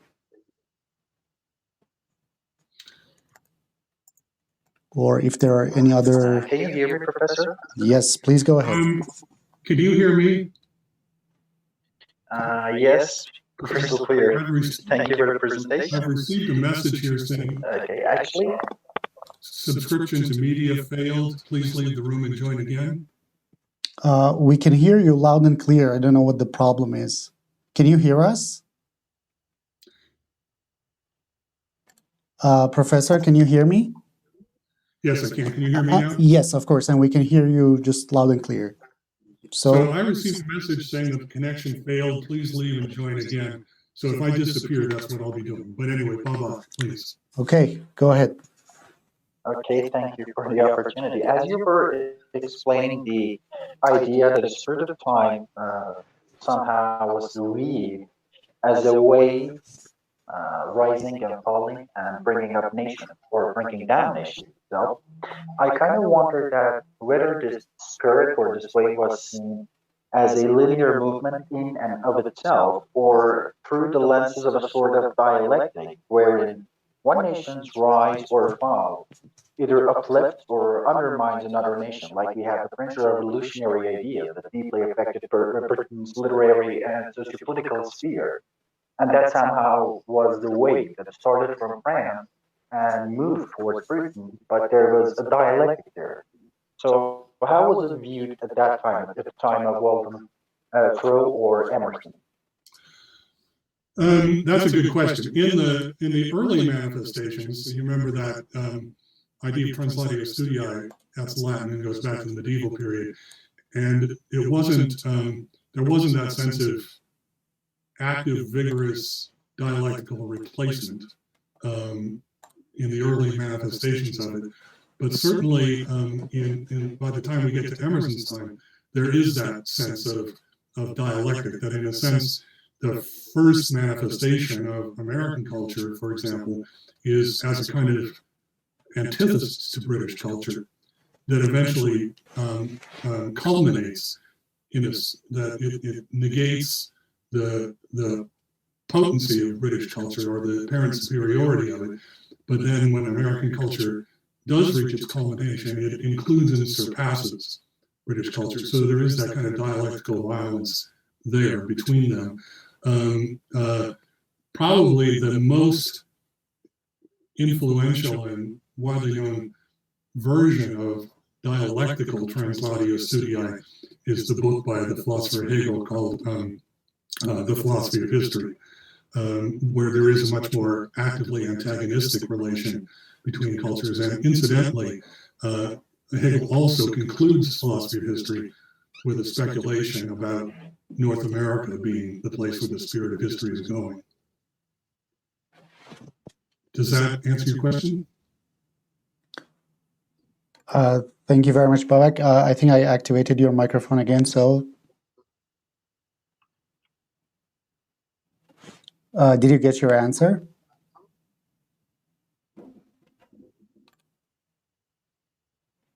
Okay, can you hear me now? Yes. Yes. Okay, that was actually great. Yes, I got my answer, and there's this follow-up question if you have time. I do. So yeah, we have people even in medieval ages. They are apparently educated in classical literature. They know of literatures and societies and historical context that existed way before they did. So how come they did not get that sort of dialecticism from the classical times that they kind of studied? Well, that's something I would be uncomfortable answering because my scholarly expertise doesn't reach that far. I think it's an excellent question, but I don't know the answer. I do know that dialectical thought, I mean, Emerson was vaguely aware of Hegel, but dialectical thought, antitheses and syntheses, etc., were an important part of the cultural transmission from Germany to England, and then via Samuel Taylor Coleridge to American Romantic thinkers, primarily Emerson, but from Emerson to Whitman and Thoreau. So this is a way of thinking about history in terms of tensions and antitheses and syntheses that really commences with late 18th century German Romantic thought. So my best guess, and this is only a guess, would be that just because we see that, you know, that way of thinking in natural sciences too, between action and reaction and in psychology, et cetera, et cetera. It's not just applied to history. My guess would be that that's a paradigm that was not in existence in the medieval period. But again, that's a wild guess, and you know, I'm not professor of medieval studies, and I could. It's a really good question, and I am thinking right now of people I'm going to ask it, but don't put that in any essays that you're writing. That's just a wild theory of mine. Sorry, but a great question. Thank you very much. So any other volunteers? If you have any questions about the presentation, just feel free to raise your hand. We have a couple of more volunteers. So let's start with Kiarash. Do you have my voice? Yes, we do. Go ahead. Well, I wanted to ask that when you were saying about the looking from the outside, you know, when they describe their nature, their surroundings, when did the idea of the individual go? When, how did they see themselves in that surrounding? Did they even think about themselves when they were describing these surroundings? And I would be happy if you could answer that. I think that usually the first thing that comes to mind on that was they would think of their former selves. So, for example, when Thoreau moves out to the pond and gets that, you know, that platform that Emerson's talking about, and looks back at the town Concord, he starts making very, very general statements about the people who live there, and he doesn't actually differentiate them very much, but they're all trying to get as many possessions as they can, and all trying to gather as much wealth as they can. And they're all sort of unhappy and desperate, but they don't know why, because of this life that they're leading. And he makes this remark, it's one of the more famous things from Walden: the mass of men lead lives of quiet desperation. This life that they're living makes them desperate, but everybody hides it because they don't want anyone to know about it, so they keep it quiet. And they therefore become a mass, like a big, you know, just big lump of people. And that's the way he refers to what he calls his townsmen, is this big lump of unhappy people who don't know what to do about it and only keep doing the same things to make them more and more unhappy. And he says, that's what I've been able to see. That's the forest that I wasn't able to see when I was in town among the trees, because I was one of them. So the moment that you sort of get onto the platform and look back at what you once were, Thoreau does include himself formerly as one of the, you know, molecules in this big lump or mass of men. But by learning to see from the outside, he has differentiated himself from that mass. And Emerson says the same thing too. I think in Arsh's class, Arsh, he said he read Self-Reliance. Yeah. Yes, we did. Yeah, and that's probably his most famous essay, which is about you who are so unhappy living this life that they tell you is the good life, what you need to do is find a way to step outside of it, so you can see what that life really is, and how endless its pursuits are, how empty they are, and how unhappy it makes you to be following them. But Emerson and Thoreau then say that once you've done that, that's how you begin to start a new life, and that's how you are able to start a new life. So it is there. Both Thoreau and Emerson are saying, yes, I can now see this about our culture, and I can now see that I was once one of them. But the ability to step outside and see, I would say critically, the forest rather than the trees is the beginning of, for them, personal transformation, because it strips away all the allure of that life. Thoreau is saying, people think this is a glorious pursuit to conquer the West and make money and all that, but it isn't. It won't bring them anything that they want. It'll never come to an end until they die, and they'll be sort of unhappy, sort of sacrificing real life for chasing a phantom. And once that becomes clear to him, then he's saying, well, I didn't want to come to my end. I didn't want to die having lived this life like that. It's when I recognized how empty it was that I began to live a different sort of life. And he does say then, and then I could come back into town. I didn't have to stay living at the pond, but if we read his journal, he sank back into it. And in a way, the act of writing Walden in its later drafts, beginning in 1853, becomes another episode of trying to find a platform, writing his book rather than living at the pond. So I think that's the way that they would answer this, is that, as soon as you can recognize yourself as one of the massive men who are so unhappy, you're no longer that self anymore.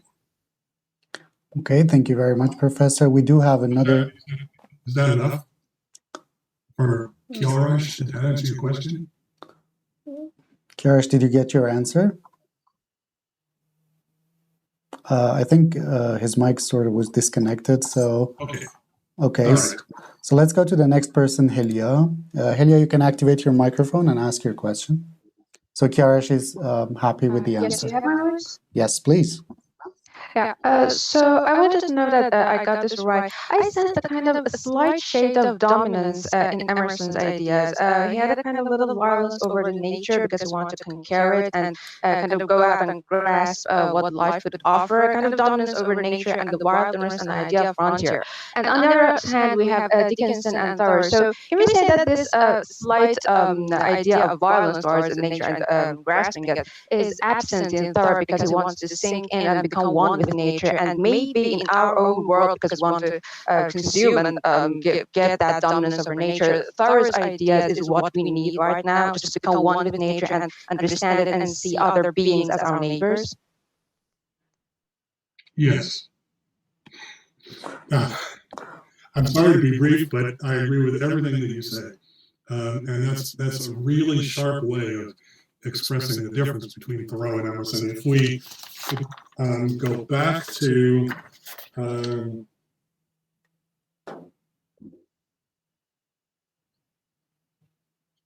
well, if you look back at the PDF to the Divinity School address, you'll see that rhetoric of dominance there. And Emerson might say, it's well worth the pith and heart of great men to subdue and enjoy it. And that tone is largely absent from Thoreau. I think that the only thing I would quibble with in your statement, which is really very perceptive, is the idea of becoming one with nature. Because nature for Thoreau always has a certain kind of mystery or elusiveness to it. It's never entirely figured out, and he never kind of becomes at one with it. That's what's so important for him about his term neighbor. He becomes neighborly with nature or with natural things, trees and fish and so on, but doesn't have a feeling of becoming one with them. In the mystical tradition of many religions, there's a sense of, particularly Hinduism, of becoming one with Atman. And one of the metaphors in the Christian tradition for becoming one with the universe is being like a drop of water that falls into the ocean. In other words, you completely lose your identity and become one with the water of the ocean. But there's another mystical tradition, which is basically it's going to be called the sense of presence mysticism, a sensation that you have come into the presence of something. And in the chapter Solitude, which our students read, he says, I was never lonely because I had the feeling of some kind of incomprehensible but still kind and loving presence that was there. And he means in that spot right there by the lake. And it's just a feeling that he had, but it was a feeling that Thoreau often had, but it wasn't a feeling of becoming one. But also, you know, if a relationship of domination to your neighbors is a violation of a neighborhood. I mean, if you subjugate your neighbors or use them or eat them or whatever, then you're not a neighborhood anymore. You're in a domain, your domain. And, you know, this is one of the deepest problems for Thoreau was basically that we have to eat our neighbors, which is not a problem if you don't think that animals are neighbors. But if you do think they're neighbors, that's a problem. And what do you do about it? But so that probably would be the only thing I would change is not becoming one, but becoming acquainted with your neighbors.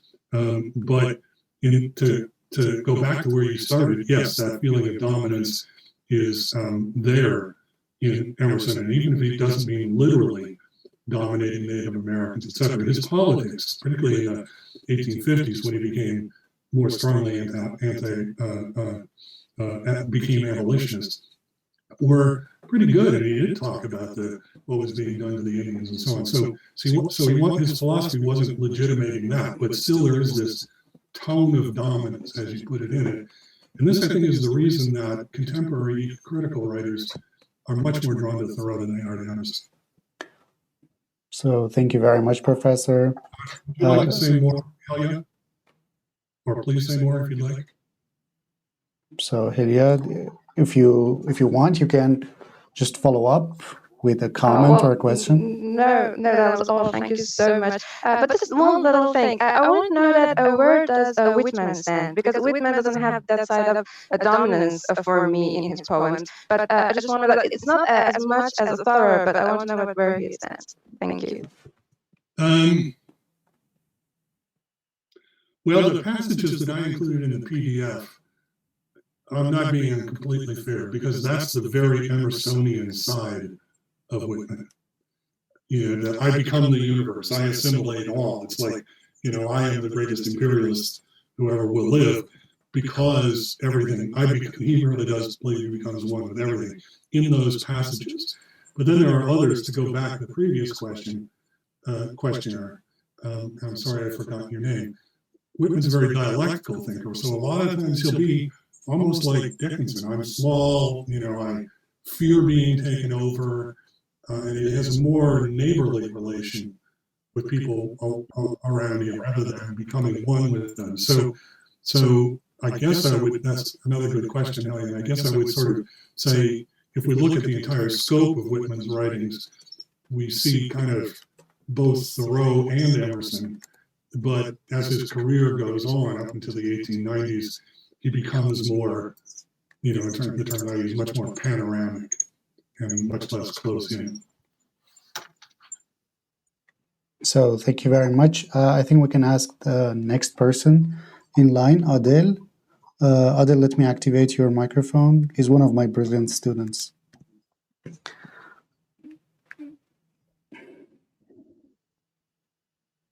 Hello, Adele. It looks like her mic is still red. Yeah, he had. Hello, can you hear me? Yes. Yes. Well, hello to both of you, Professor Ramani and Professor Breitwieser. Thank you. Thanks How for do you your. feel, Adele, before we start, how do you feel about me referring to Professor Ramani as Arash? Well, in Iran, we refer to our professors with their last name. Okay. we're not that close, maybe. I don't know. In the It's US. not too shocking to you, I hope. No, it's not shocking. It's very common here. Yeah. Okay. Okay. Yeah. So, well, Well, you talked about two types of approaches to transcendentalism. I mean, that of Emerson and that of Thoreau. I wonder, moving forward into the late 19th century and the 20th century, which one of these approaches was accepted and maintained by the American national spirit? I mean, which approach did the American public or scholars favor? Well, I would say in general, beginning with the Columbian Exposition, again, this is the sort of geopolitical expansionism rather than a philosophical expansionism. And for Emerson, translatio studii, spirit and culture, aren't the same as translatio imperii, and he actually felt like they were opposed to one another. But in general, in terms of expansive and panoramic on the one hand, which is Emerson, and then small and local on the other, which is Thoreau, I would say that the Emersonian prevails. And one of the ways that I see that is particularly, in my own lifetime. I was born in 1953, so I grew up in the post-World War II epoch when, the United States emerged as the most intact and prosperous nation. So at least on the geopolitical level, it seemed to have been achieved. And one of the, and on the ideological level, the idea of getting more and more and bigger and better as the greatness of America was fully there. One of the ways you see that in the 20th century, but I'm not talking about what we call literature now, I'm talking about popular cultural thought. But one of the ways you see that is in the 1950s, in the Hollywood Western, which had existed since the 1920s, but in the 1950s, it gained access to the widescreen. Actually, the widescreen technology had actually existed since the 20s, but the more narrow screen was preferred and became standard. But in the 50s, we began to get CinemaScope and other widescreen, and people very quickly realized that Westerns were very adaptable to this, because literally they include this extraordinary panorama, these extremely wide depictions of American space, American geological and geographical space. And most Westerns in the 1950s and early 1960s began with a big panorama, and then you notice in there a solitary figure riding on a horse, who is our hero, the cowboy, and who comes closer, and then we pan in on that cowboy, and he becomes the pioneer, the American pioneer, who is so small that he becomes the master of this enormous space. There are certain Westerns which are contrary to that and critical to that, where, for instance, the landscape is viewed as contorted and rocky, and people get caught in the landscape, and the landscape proves to be too much for them. And for American viewers, a movie like that is very controversial, because it's taking this very positive image of the enormous landscape and turning it into kind of a nightmare of some kind. And for this, the movie that some people have judged to be the epitome of that kind of movie, with that kind of trouble in it, is, and I would recommend it to you if you haven't seen it, is The Searchers, starring John Wayne. I think it's 1956, directed by John Ford. So you can see both the sense of the manifest destiny and opportunity in the landscape, but also the kind of psychotic and homicidal features of American culture emerge in that movie as well. But therefore it's a movie that's much more remembered with much more respect than many of the others that were made at the same time. That's a weird way to answer your question. I think Excellent explanations. Thank you very much. I appreciate your answer. Okay, and the next person in line is Marjan. So Marjan, go ahead and ask your question. Well, hello, Mitch. Can you hear me? Yes. So this is the This is first this time. is mine. Yes. Yes. The first time talking to you. Thank you very much for your It's informative. very good to hear your voice. Yeah, thanks. Me too. Well, thank you, Mitch. It was really informative presentation and very thought-provoking for me. First, I was thinking of the contradictions of these ideas, for example, Emersonian ideas and Thoreau's ideas. Everyone has his own, adding his own very, idiosyncratic idea to the general pattern of the Transcendentalist movement in the American culture and American literature, let's say. With Emerson, we get the very big picture, the very pattern, the very big pattern in the carpet using the world literature, since I'm into world literature, and I have learned, for example, from Pascal Casanova, seeing the very big picture of the American Transcendentalism, American culture, and with Thoreau getting more particular and very much into the details, and particularly the nature of the American culture and history. I can say that I was thinking of these confrontations of the ideas and the confrontation of these Americans while we are talking about expansionism. The confrontation with the natives was very much interesting for me, since my first proposal, when I was writing my first proposal, PhD proposal, I was getting very much familiar with the ideas of Walter Mignolo, decoloniality versus this idea of civilizing the natives.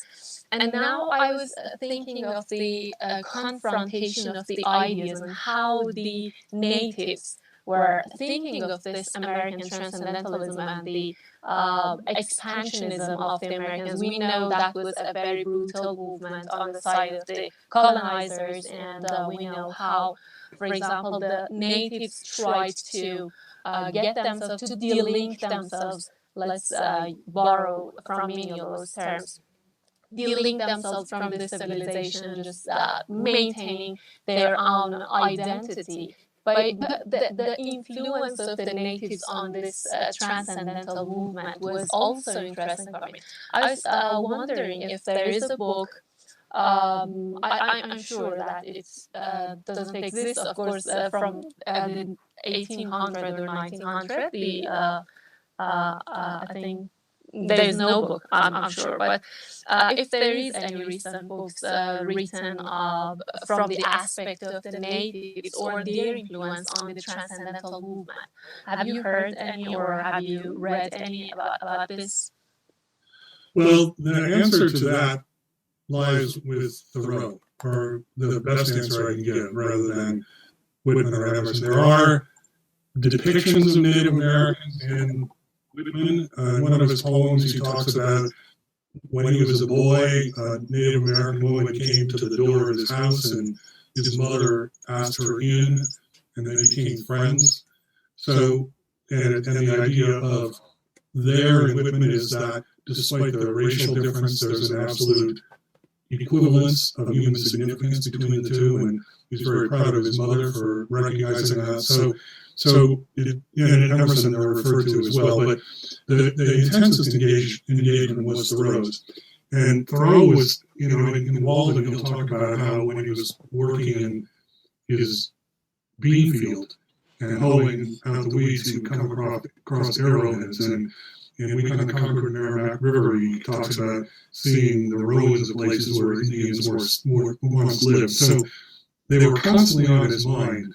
And he started out in his early years, in the 1840s, thinking of Native Americans in terms of what's called romantic primitivism, that they're simple and warm people and uncontaminated by the ravages of civilization and so on, which in effect sort of maintained the difference between white and Native American, but just kind of flipped it so the value was on the Native American side. And this is romantic primitivism. You can find it in British literature when they talk about people in Polynesia and so on. So as Thoreau went along, he started paying a lot more attention to Native American culture. The only place where you could learn about it was in books that were written by people who had encountered Native American people. So, for example, Jesuits in Canada had written a great many volumes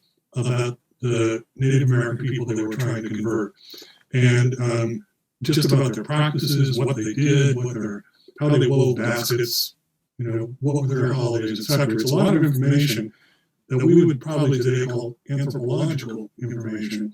And there were others as well, people from the 17th century, Puritans who would write about encounters with Native Americans, etc. So what Thoreau started doing was he would just peel off all the ideology, the Catholicism or the Puritanism, just to get at the information. Here's how they cooked this, here's how they dressed, etc., etc. And he began to write these things down, just copy paragraphs and sometimes more, in a series of notebooks called the Indian Notebooks that he really got going on shortly after he left Walden.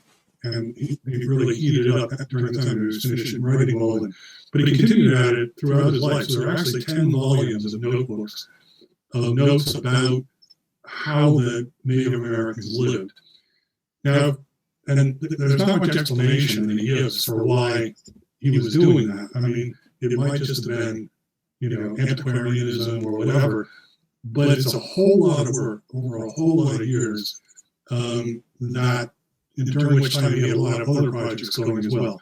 So it was an urgent work for him just to make that commitment. So my own theory is that he was really interested in Native American culture as a culture or as a civilization, and thinking about how the ways that they did things, and how the ways that they did things might be in many ways superior to the way that his contemporary New Englanders did them. So I think that he was turning to Native American culture, if we go back to that quotation from Circles by Emerson, to be his platform, that's what allowed him to step outside of the world of his contemporaries and to see the forest for the trees. And one way to notice that is that though it's almost entirely excerpts about Native Americans, he also, whenever you come across them, included excerpts from the way Eskimos lived, or the way Native American South America lived. In his journal, not his Indian notebooks, in his journal, he read Herman Melville's first book, Typee, which is about his Polynesian experience. And Thoreau wasn't at all interested in the narrator, the Melville character, but he copied out all kinds of things about taboo and tattooing and eating practices, etc., into his journal. So he was reading with an eye to, as if, he couldn't be an anthropologist in terms of actually going to these places and observing these things. And anthropology, or ethnology as they called it then, was very fledgling, so there weren't sort of academic purposes, but he found what he could where he could, and he was scavenging in the books of anyone who had over the years encountering him, and he just ignored racist remarks about it or primitive or whatever in the interest of this collecting this concrete information. And I really do think that he was starting to feel that pre-capitalist culture, this is the argument of the third part of this book I'm writing, offered examples of a kind of wisdom that might be of contemporary use. Before he went to Walden, he read a lot on Emerson's influence in Hindu literature and was very impressed with the more spiritual side of it. But he started going back to those books during this period. And for example, there's a book called The Laws of Manu, which is a kind of a collection of Hindu social practices. When do you eat blood, and so on and so on. And most religious traditions have something like this. In the Judeo-Christian tradition, the book of Deuteronomy, for example, says if you touch a person with a skin disease, here's what you must do for 2 weeks, etc. And Manu is sort of the Hindu equivalent of that, and it was a collection into a book of all of these, it's fascinating. The amount that you can learn about Hindu culture from this very old book about, if you'll pardon my vulgarity, there are instructions about where you can defecate here. It's just all of life has some sort of spiritual dimension to it in a very concrete way. And that was really fascinating to Thoreau, because these were really spiritual cultures, but that spirituality translated into a cultural reality rather than just being something that you did on Sunday when you went to church. And so the change in what he was interested in from Hinduism was simultaneous with all this interest he was taking in cultural practices of Native Americans. So unlike one of the ways I think that he most differs from Marx is that Thoreau's vision, many people say, well, he didn't care about social questions, he just wanted to live in the woods and cultivate himself. But there's a very strong social vision, but it's based on the idea that there are forms of wisdom in the human past that have something to offer for the human future. And he didn't mean just let's start doing the exact same things, but that having the perspective on, say, food or dress or whatever that of these other cultures helps us become more cognizant of our own and try and maybe devise something more reasonable. He was very interested, for example, in how all these cultures treated the difference between men and women, and he did feel that the relations between men and women were very troubled in New England at his time, and thought maybe something could be found. Yeah, thank you very much. Fascinating. And I was thinking of the difference between this American expansionism, westward, as you said, and the, let's say, British Army's imperialism. The difference that, as you said, seeing these people, these natives, as a civilization, and the difference between those uncivilized people who have to be brutally civilized, directed to the very right way of life by the British imperialists, was very much insignificant. Specifically, as you said in Thoreau, seeing them as a civilization is very much significant for me.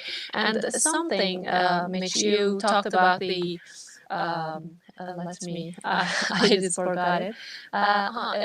American inferiority complex of the Americans that they wanted to feel in order to just make themselves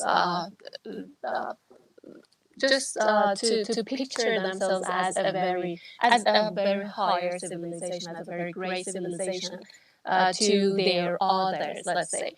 And the influence, as I said, for me, this influence, the correlation between the natives and their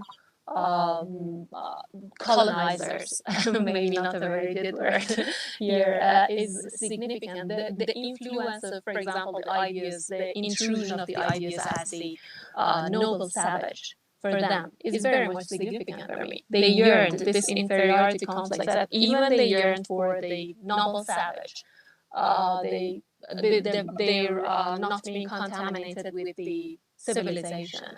These are all ideas that came to my mind during your lecture, and it was very fascinating for me. Do you have any idea about this specifically the noble savage?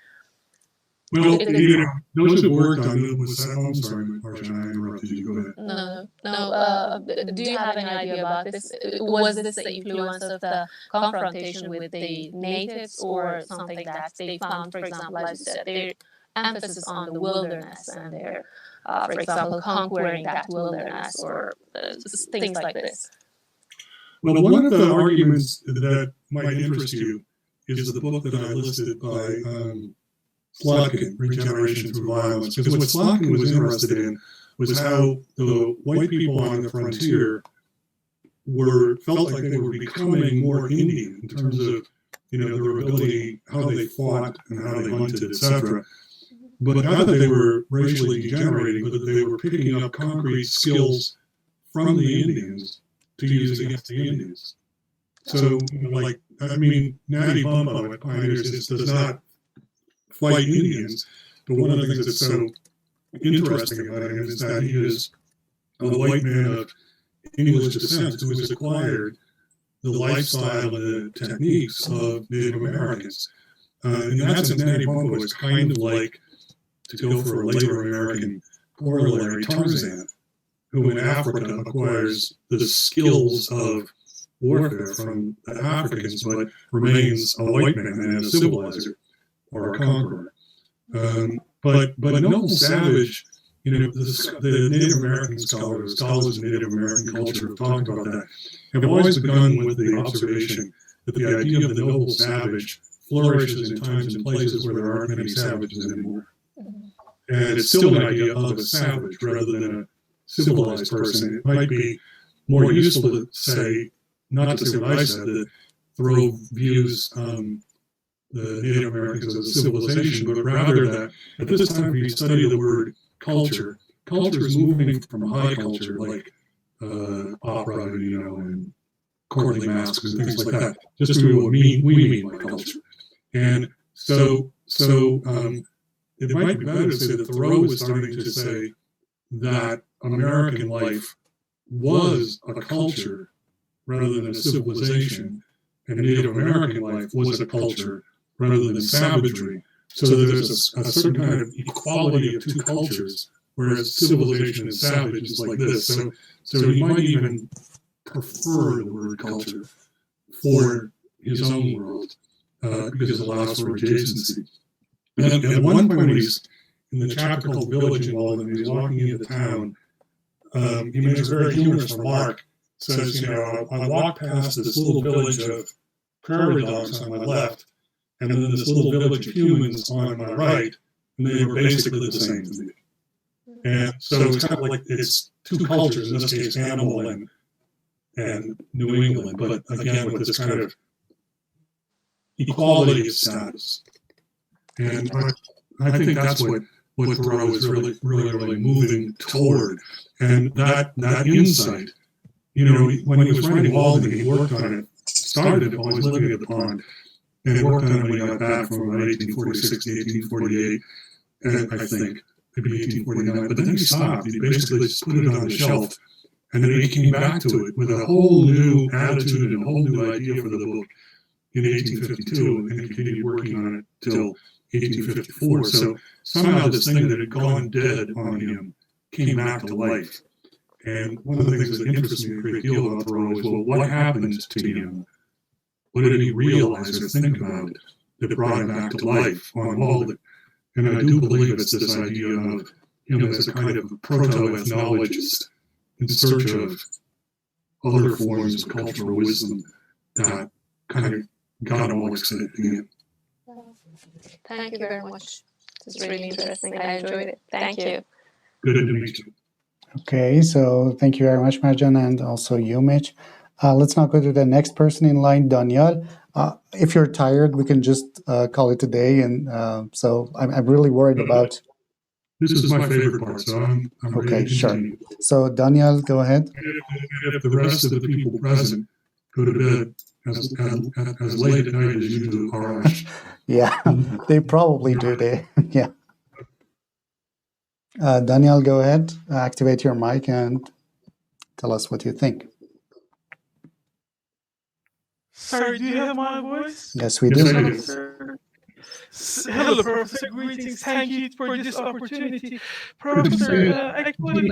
Could you please tell me your name? It's not appearing on the screen. My name is Daniel, actually. Okay, I see. Okay. Thank you, Professor. Yes, Professor. Professor, I once heard a decent comparison between the ideas of Romanticism, the initial ideas of Romanticism, and in particular, Transcendentalism, with actually the ideas of anarchism, and in particular, for instance, the ideas of civil disobedience by Thoreau. Is there any relation, or is just right away a false understanding? No, I think that's right. It's a very complicated question. It's by which I'm not sure I can really talk much about it. But Thoreau's idea, for example, of a neighborhood is, you said anarchism, right? Yeah. Yes, Professor. Yeah.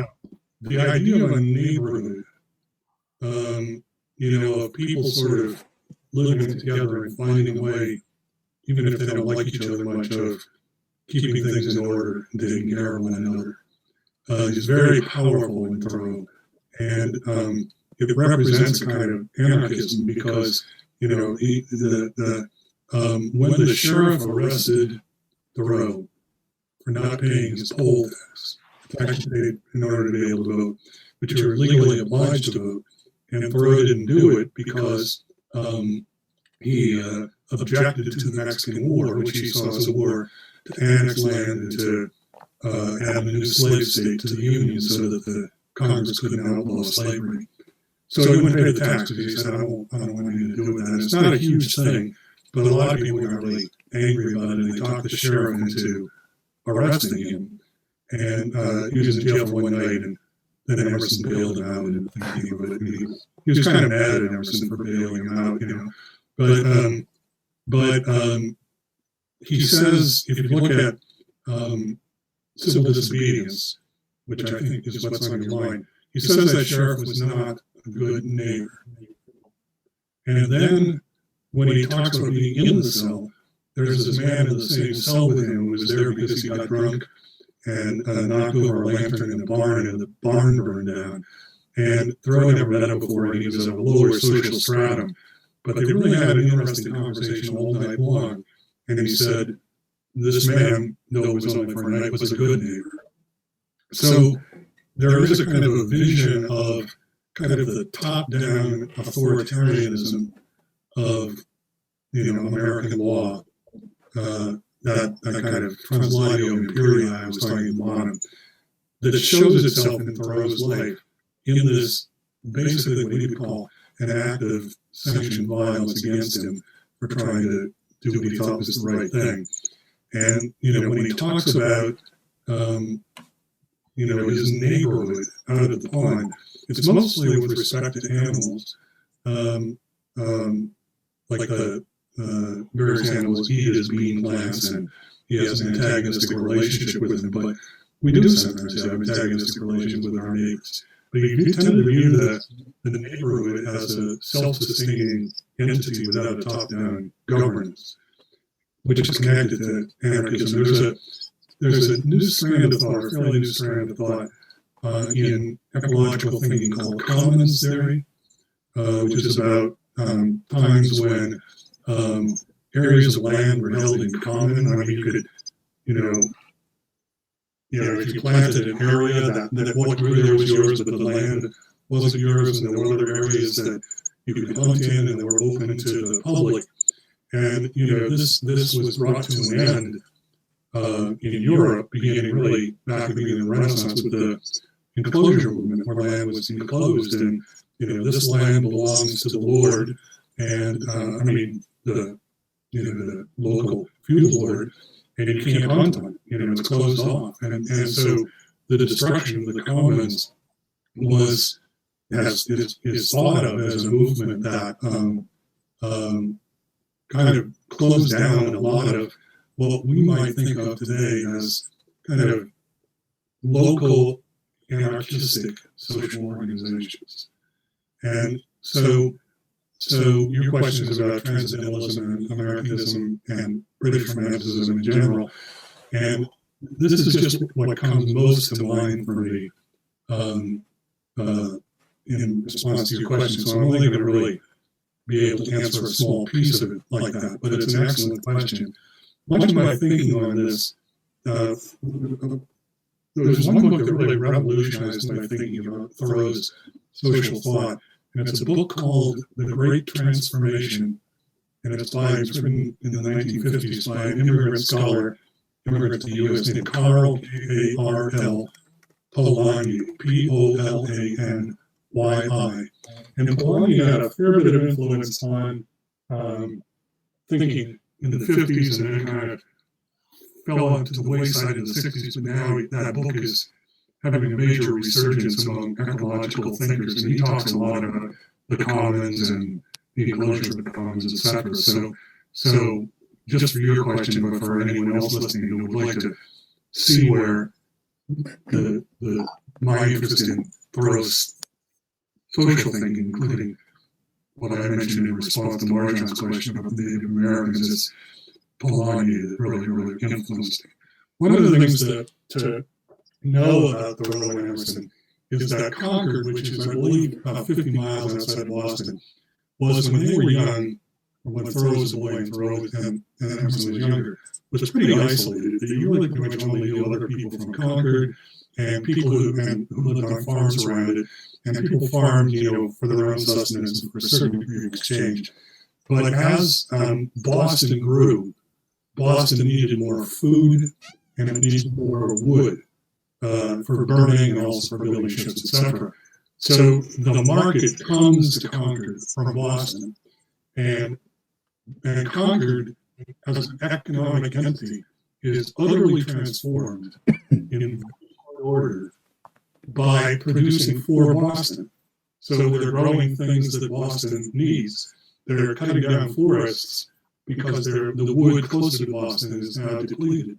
And the big event for Thoreau, if you read the book, you'll see, is the arrival of the railroad, which allows the transportation of Concord goods, wood, etc., down to Boston at a very low cost. You can imagine what it costs to haul logs over dirt roads as opposed to loading them on a railroad. So once the railroad comes, Concord becomes an economic satellite of Boston rather than being an economic entity unto itself. And that kind of transformation is what Polanyi is writing about, the Great Transformation. But whereas that transformation in England took, in various areas, dozens to 100 years, it happened in Concord really between about 1830 and 1850. So this is an area that's in tremendous upheaval with this economic invasion, basically. That's what Thoreau would see it as. So as you read Walden, you don't really get it so much, but he talks about, for example, this French-Canadian man, he doesn't give a name, but his name was Alec Tachien, a Quebecois, who's come down to chop down trees for lumber because he hopes to make enough money that he can go back to Quebec and build a home for himself there. But what people who lived when Thoreau lived would have realized right away was the reason he came down here to chop down trees was that you could make so much more money selling trees to Boston than you could make in Quebec. So the wages for doing the same work were so much higher. So the presence of that man in the woods, stopping by Thoreau's cabin every now and then, for years and years and years, I didn't think much of that. I just, so what? He's Quebecois, he was there. But I've since realized that when Thoreau says he was hoping to go back and build a home that he couldn't afford having not come here, if we were living in Concord at that time, we would see that as one of the thousands of minute alterations that have come into our world in the last 20 years, that all of a sudden we've got Quebecois people coming in here. And there is still a lot of that in New England. There are strong Quebecois populations in New Hampshire and so on, which are, in effect, similar to the presence of Mexican labor in the Southwest, that they're streaming in because there are larger economic opportunities. And in fact, in certain parts of New England, even today in New Hampshire, the Quebecois are treated with the same kind of, it's not really racist since they're European American, but almost kind of ethnic disregard that the Mexicans are treated with in the Southwest. Anyway, that's a long answer to your question, but what I'm kind of getting at is that maybe the world of Concord in Thoreau's youth might have been closer to an anarchist world that was being dismantled and replaced, really basically at the same time that he was writing Walden. Thank you, Professor, very much. Thank you. You're welcome. Do get a look at the Great Transformation. Sure. Okay, let's. Daniel, go ahead. No, sorry, no other words. Thank you very much. You're welcome. I wrote the name of the book in the chat section so you can look it up later. So we do have another volunteer. We're just going to take two more volunteers. So the first one earlier told me that the question might not be directly related to the presentation, but something about racial segregation in America. Muhaddisa, go ahead and ask your question. Hello? Hi, Can go you ahead. hear me? Yes. Yes, I can. Can you tell me your name again, please? Yes, my name is Muhaddisa. It's an Arabic name. Okay. Yes. Thank you. And thank you both professors. I'm so happy. The presentation was very good. And here, as a professor of one very famous university all over the world, I want to know what's your idea about racial segregation in the United States? And what's your idea about African people in America? But I've heard that blacks in America are being mistreated. Is it right? What's your idea? Give me a brief explanation about it. Thank you. Well, I think mistreatment and segregation are abhorrent.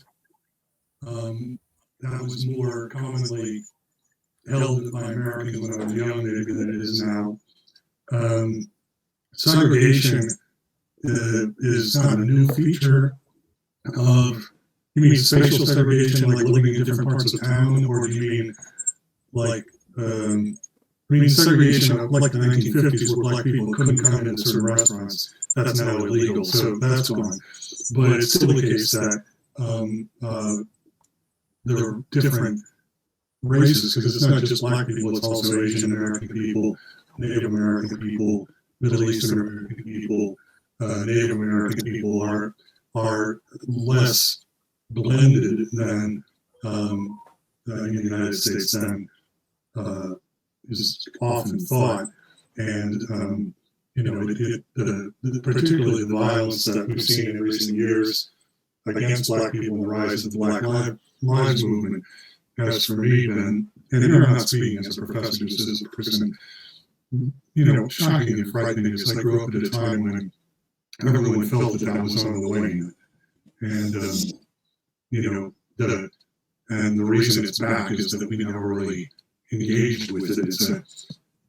You can't say it's an ancient legacy in the United States, because the United States is not ancient, but cultures struggle with these defining problems, and it's really kind of upsetting to me that it's still as strong as it is. So we formed at Berkeley about 20 years ago a requirement that all undergraduates had to take a class in what was called American Cultures. And in American Cultures classes, what you would do is we named these groups that I just named: Asian American, Native American, etc. And you would compare some facet of the cultural experience of three of those five groups. So, for example, an architecture professor would teach a class. I remember this very vividly. It was really, really interesting. She went in San Francisco. You've probably seen houses, these two-story houses in San Francisco. They're almost all divided into flats now. And they're architecturally, in terms of the floor plan, very similar. And she would go to different parts of San Francisco where black people lived, or Chinese American people lived, or white people lived. And she would look at how they used that space. So, for example, the white people would always have, or would usually commonly have a room. There's a separate room for the children, and all their toys were in there. Whereas the Asian American people would have the toys all around the apartment, and there was no children's room. So what does that teach us about the attitude towards the family that's native to one of these cultures versus native to another of these cultures? And then there would be a third.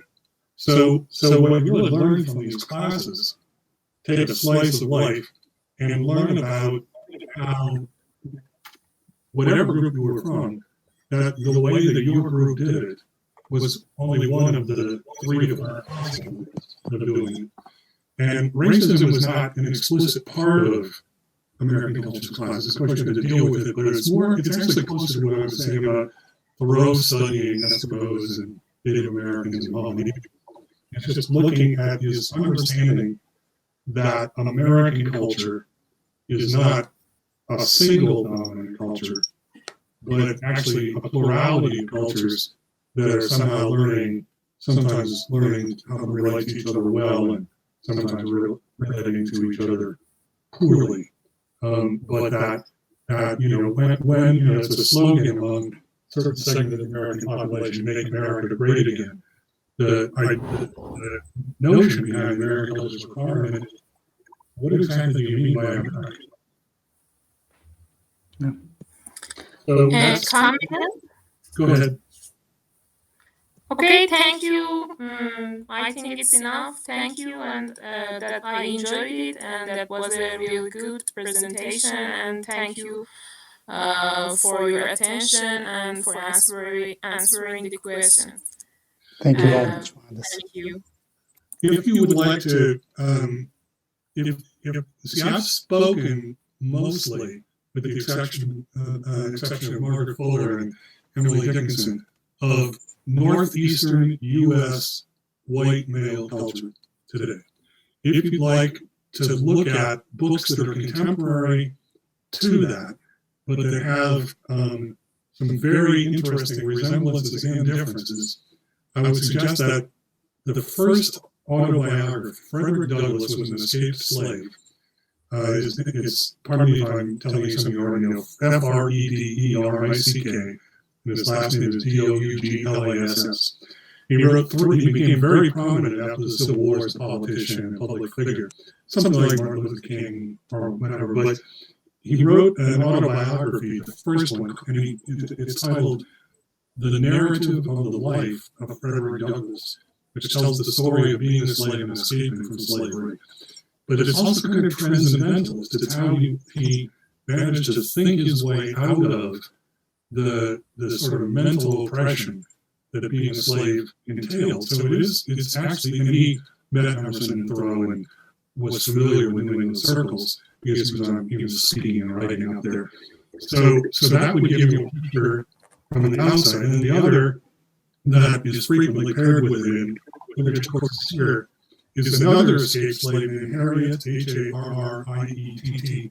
Jacobs, Jacobs, and it's called Incidents in the Life of a Slave Girl, which is about her victimization as a slave and what kind of personal transformation she had to go through in order to escape, in her case, to find a way to bring her children with her. So I would call them both transcendentalist works, in the sense that they're about people who learned to see the forest rather than the trees. The point there is, though, that for both of them, that the slave system was active in trying to break down the consciousness of the slaves, so that they didn't plan for their futures and so on. So what specifically they had to transcend, both Jacobs and Douglass, was the kind of what they felt was the kind of stupor that slave life was imposing on them, a stupor that she felt, that both of them felt was deliberately imposed in order to generate more passive or acquiescence.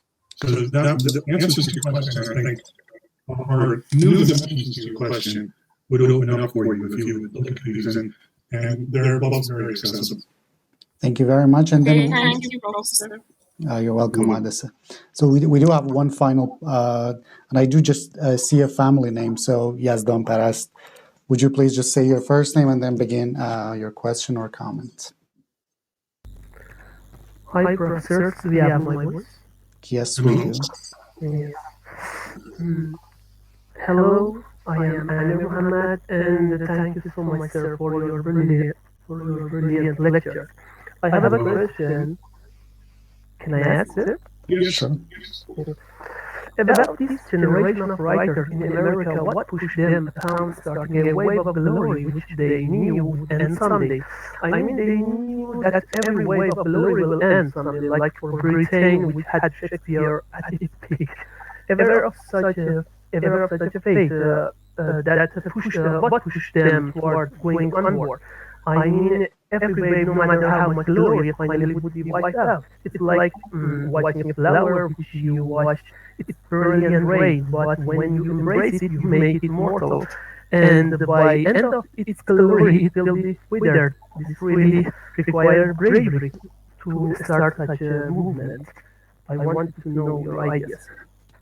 Well, I have just a couple that, you know, the transformation of American life that I talked about and conquered with the arrival of the market, and, you know, it transformed not just what products they raised or how much wood they chopped down.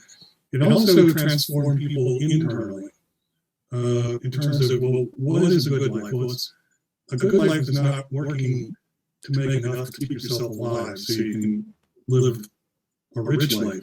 It's working incessantly and as hard as you can to make as much as you can. And those are what the great civic figures in the country are said to be doing, is, you know, facilitating the arrival, building railroads, things like that. So participation in that way of life is being established as the way it is, the way you need to be if you're an American. So a lot of young American men and women are seeing, you know, like a completely different idea of what it is to be a good person from what their parents believed. And it's also a very high pressure way of life. And if you think about just your own studies, you know, like how much time you have to stay up at night, work, and gain as much etc. in order to get ahead, but how socially approved people who live like that are.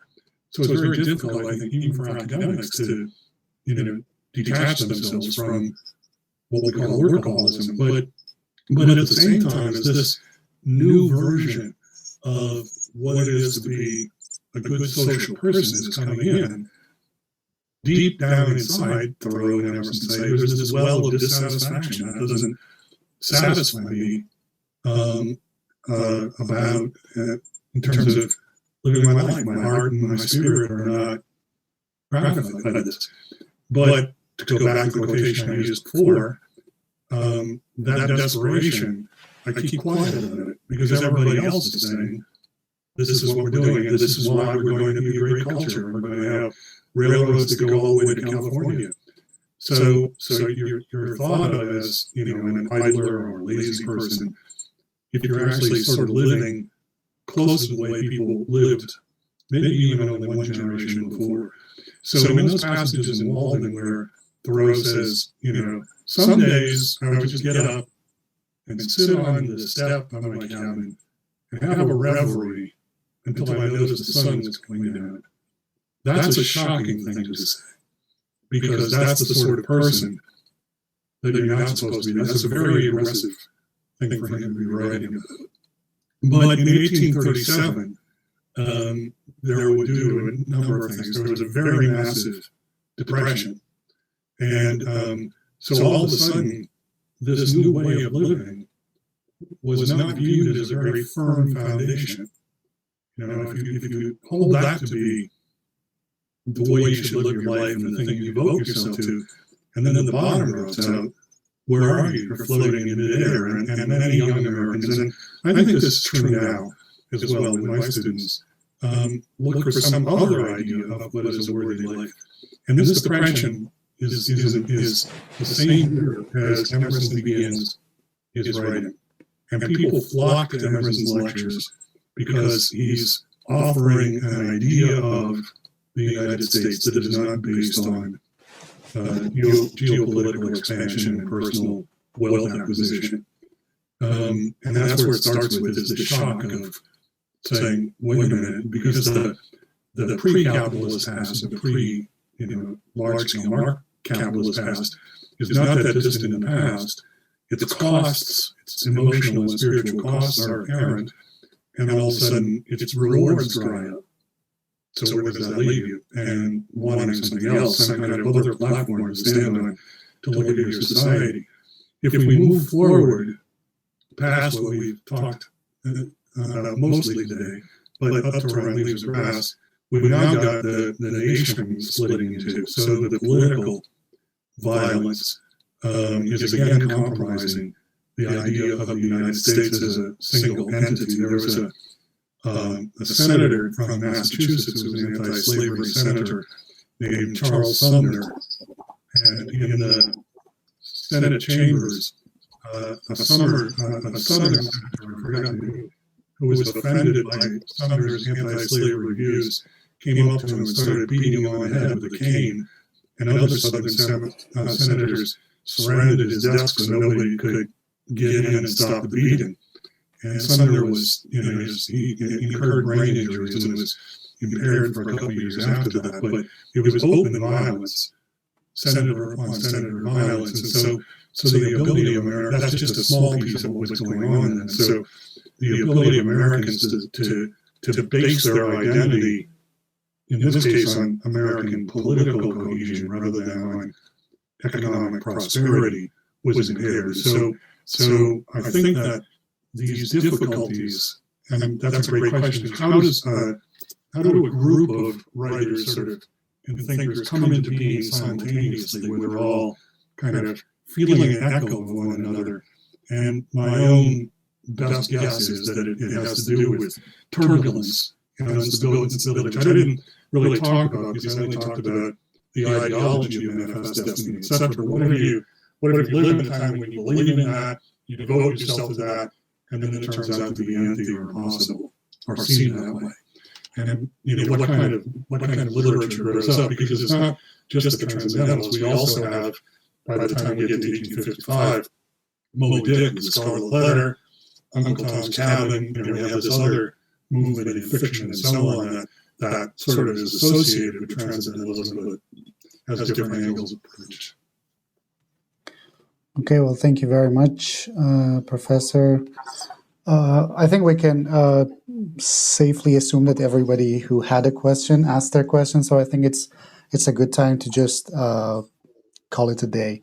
On behalf of the department, our head of the department, Dr. Tariri, and the rest of my colleagues, we would like to extend our sincere gratitude to you, Professor Breitwieser. It was an amazing opportunity for all of the attendees to learn from you and to enjoy your presentation. So I'm forever thankful and grateful. Thank you very much. Let me just say that this is a great pleasure for me, but the really good part only started when I was done with my presentation. These have all been exceptionally perceptive questions, and I very much enjoyed being able to talk with you and hear from all of you. I wish you well. The pleasure is all ours. Thank you very much. So I think everybody can sign off now. Thank you very much, Professor. Have a good day, and hopefully we can do this in the future again. I have one last question, Arash, and that is, what do I push to sign off? There are like these three lines just right above our image. So if you click on it, there's a exit or close the room option. Okay, all right. And that's it. Thank you very much again, Professor. Have a good day. Goodbye, everyone. Goodbye. Thank you.